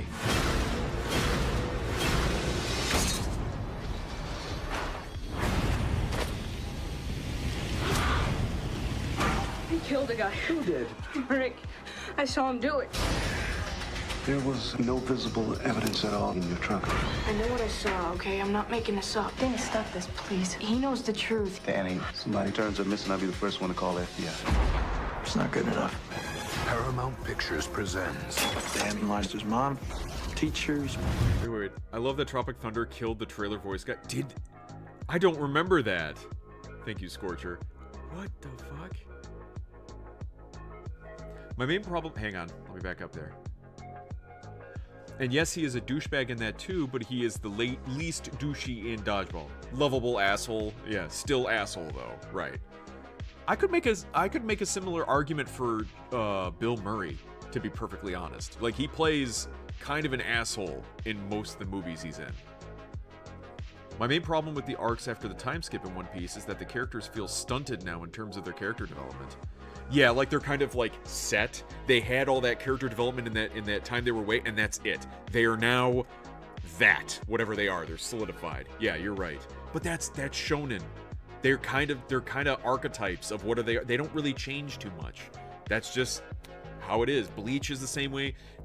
Dragon Ball is the same way. All the characters kind of stick to their characterizations. Watch the Scorcher fake trailer. After that, the trailer voice guy started to die down and was completely dead by the 2010s. Oh, that's unfortunate. Just about everybody. But what? He didn't lie to me. John Travolta. I know that lighter. That's Ray's lighter. He gave it to me. You just have this dusted for prints? I am not wasting any more time on this kid's story. Do you think I'm going to endanger my own child by marrying a killer? Vince Vaughn. You had a dream about action. What you think you saw and what you think that you know. It's only a nightmare. You don't want every moment of your life to be a big screaming nightmare, do you, Danny? Indicted for loan sharking, extortion. I'm prepared to give you half of everything. You got the wrong guy.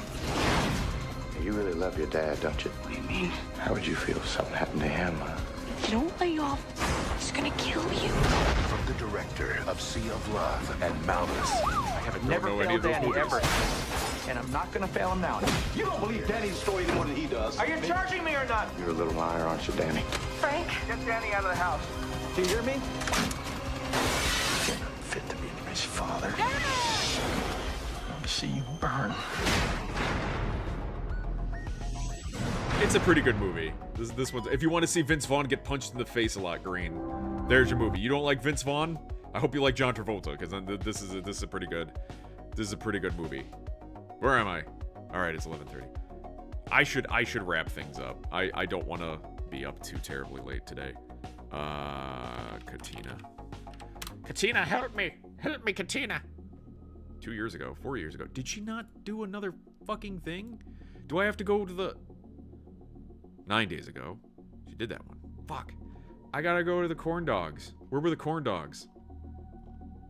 Hang on.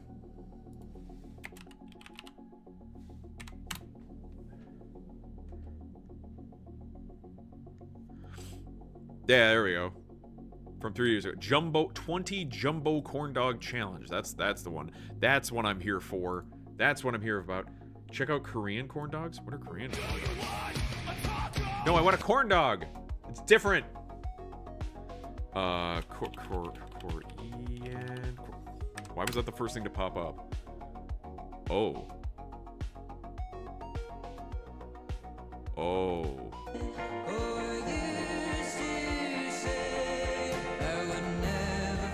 Is Korea out Americaning America? Drink water, you dehydrated bitch. Yeah.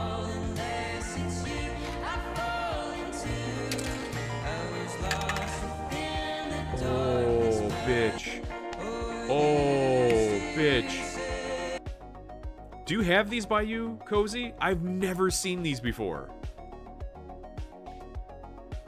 Oh my god. I can't. Oh no. It's got a stick of cheese on the end of it.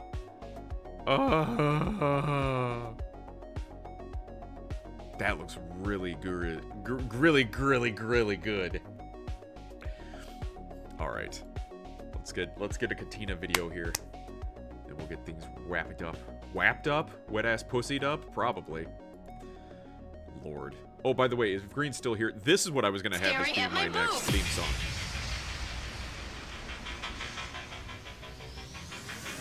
Suckers, double D's, back scooters, just mobies, boobs, melons, jumblies, Jessica's memories, milk jugs, big breasts, shoulder boulders on your chest. Stop staring at my boobs. Here's the thing, though. It actually sounds pretty good. Like, it's got a beat to it.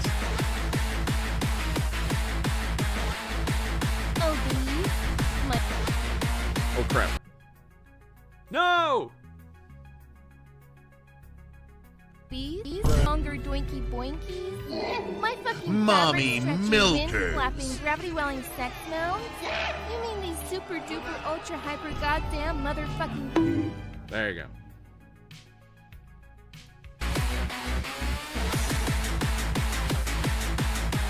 Huge mommy milkers! I'm taking big milkers! All right, enough of that. Bahongalos! God damn! Are you modding games again? Well, I'm probably, most likely, going to be modding the Resident Evil Requiem game. I kind of want to play it through normal first. Just play it through once normal. My next time through to get like other achievements and nonsense to just fucking mod the crap out of it. Mod the tits off of it. All right, let's go with this Katina Eats Kilos Jumbo Corn Dog Challenge.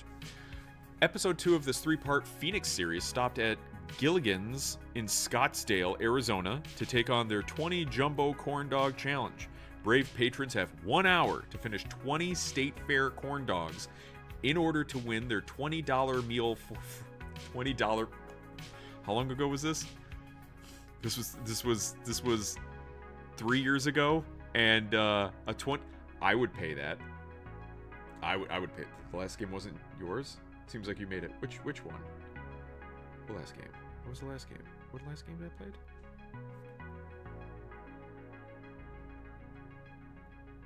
What? Did you get the Lady D skin? I did. And no, unfortunately, no Korean corn dogs anywhere here. I'm sad. Oh, that's unfortunate. Meal for free, name up on the Wall of Fame, and a $50 gift card. The Booba game. You have to be more specific. But that's not a game. That was a song. Tuned. Wake up. Wake up, Tuned Geek. Wake up. Fine, I'll make it myself. I'm sure there's other ones out there. Oh. You fell asleep again, didn't you? Yawning through stream again, are you? All right, let me get this kicked off here. 0 to 2. What is up, Kilo Crew, and welcome to today's video. Today, I'm just inside the threshold of Gilligan's in Scottsdale, Arizona, where I'm about to take on a massive 20 corn dog challenge. Now, I'm going to have 1 hour to finish 20 corn dogs in order to win the $20 meal for free and a $50 the best part of this gift is me certificate looking at Toon and be like, Toon, do you think we can do this? Inside, it is popping Somebody with say some yawning. good Stop music. it! It is very colorful in there because That's this is very the colorful. self-proclaimed ultimate dive bar of Scottsdale, Arizona. But anyways, I am very, very hungry. I've been out walking, trying to catch a tan because unfortunately in the 24 hours that I've been in the Phoenix area, I am not gloriously bronze yet. But anyways, I will catch you guys inside when the corn dogs arrive.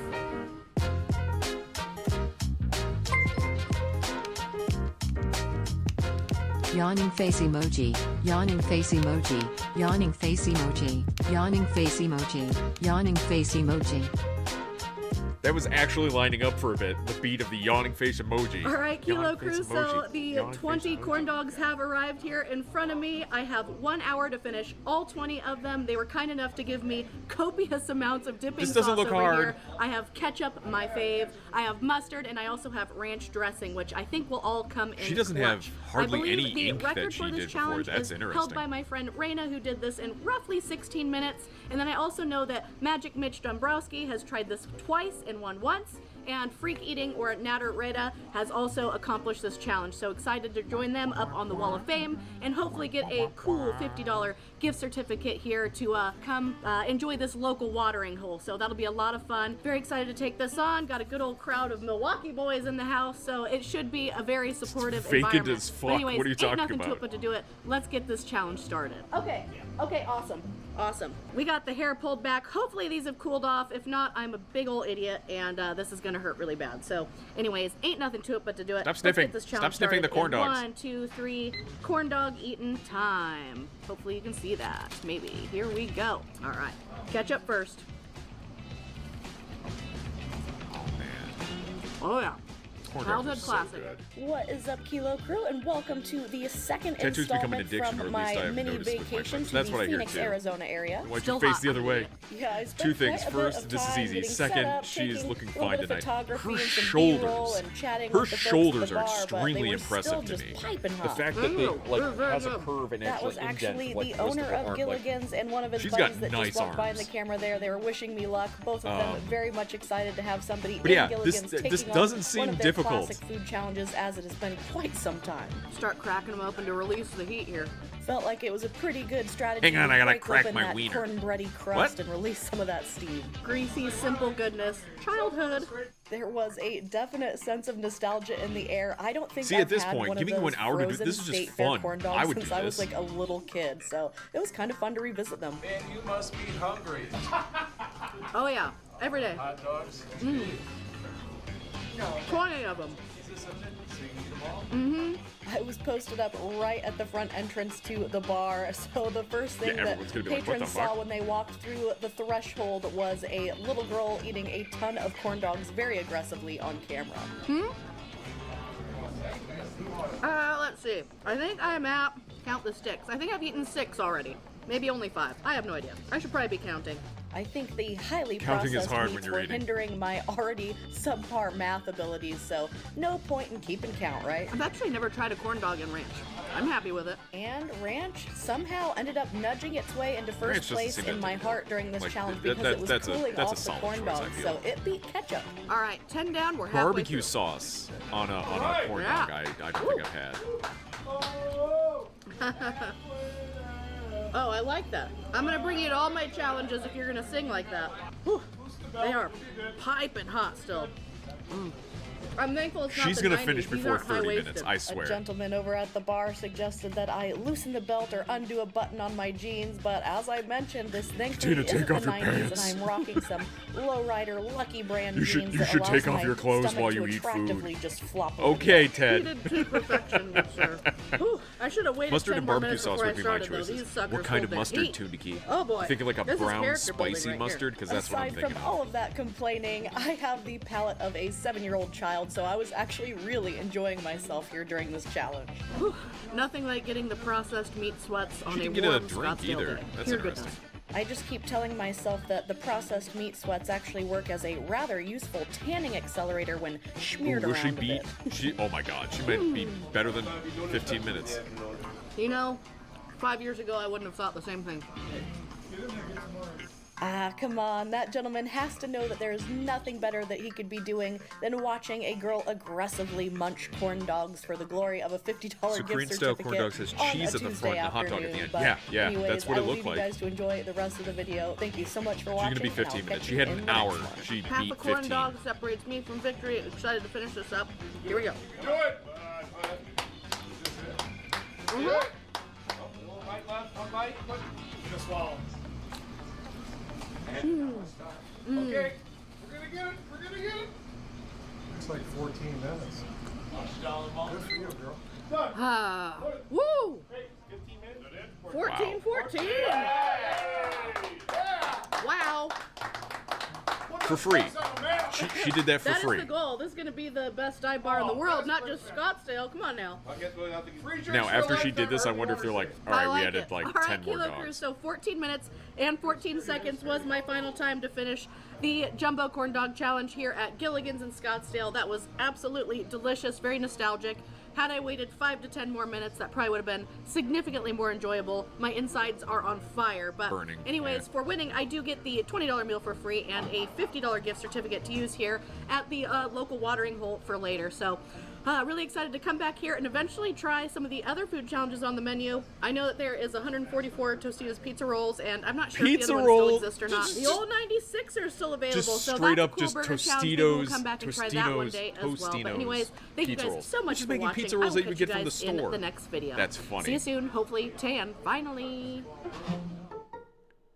Wow.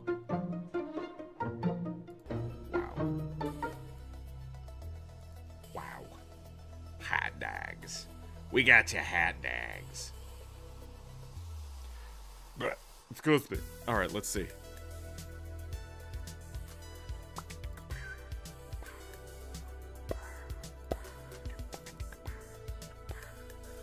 Who's up and about on this Tuesday? The Tuesday.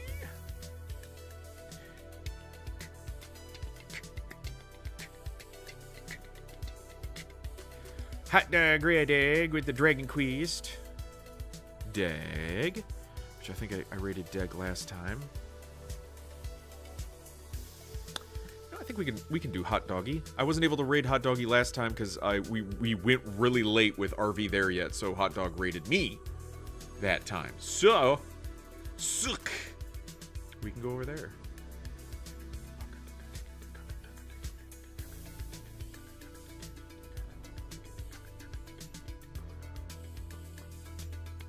My face itches.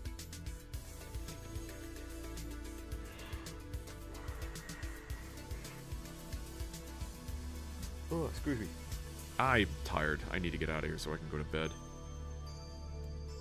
Okay. So we'll wrap things up there. Thank you so much for sticking around and chatting and lurking and all that good stuff while I went on about our Talking Tuesday with a lot of game-related content. A lot of gaming news, stuff about Highguard and more privacy nonsense that's happening out there. Be back again.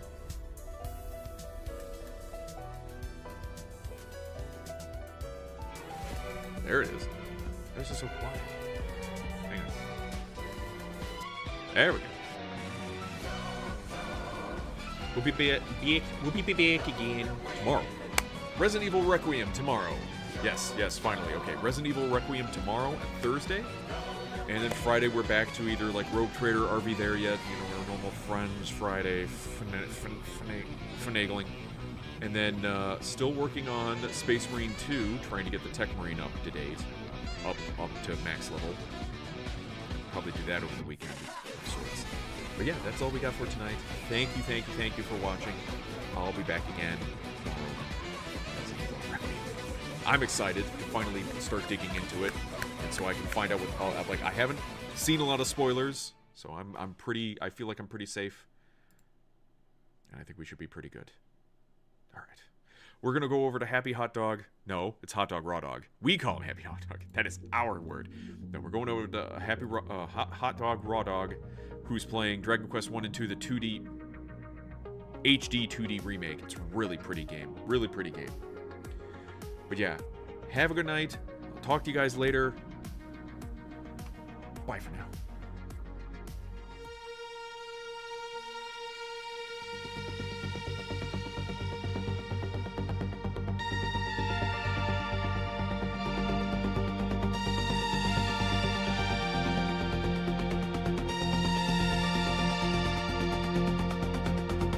From the quiet grind to the late night glow, built it step by step, let the whole world know. Mind sharp like lightning, calm like stone, walks his own path, never walks alone. Got vision in his eyes, got plans in play, turns maybe someday into watch me today.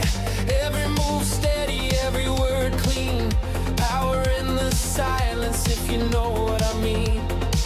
When the odds stack high, when the road gets thin, that's when the fire starts burning within.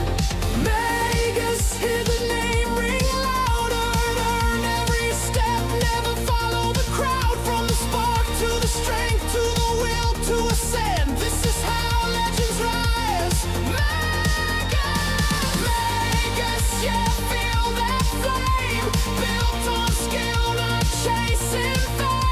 Standing tall till the very end. Respect on the name, Magus.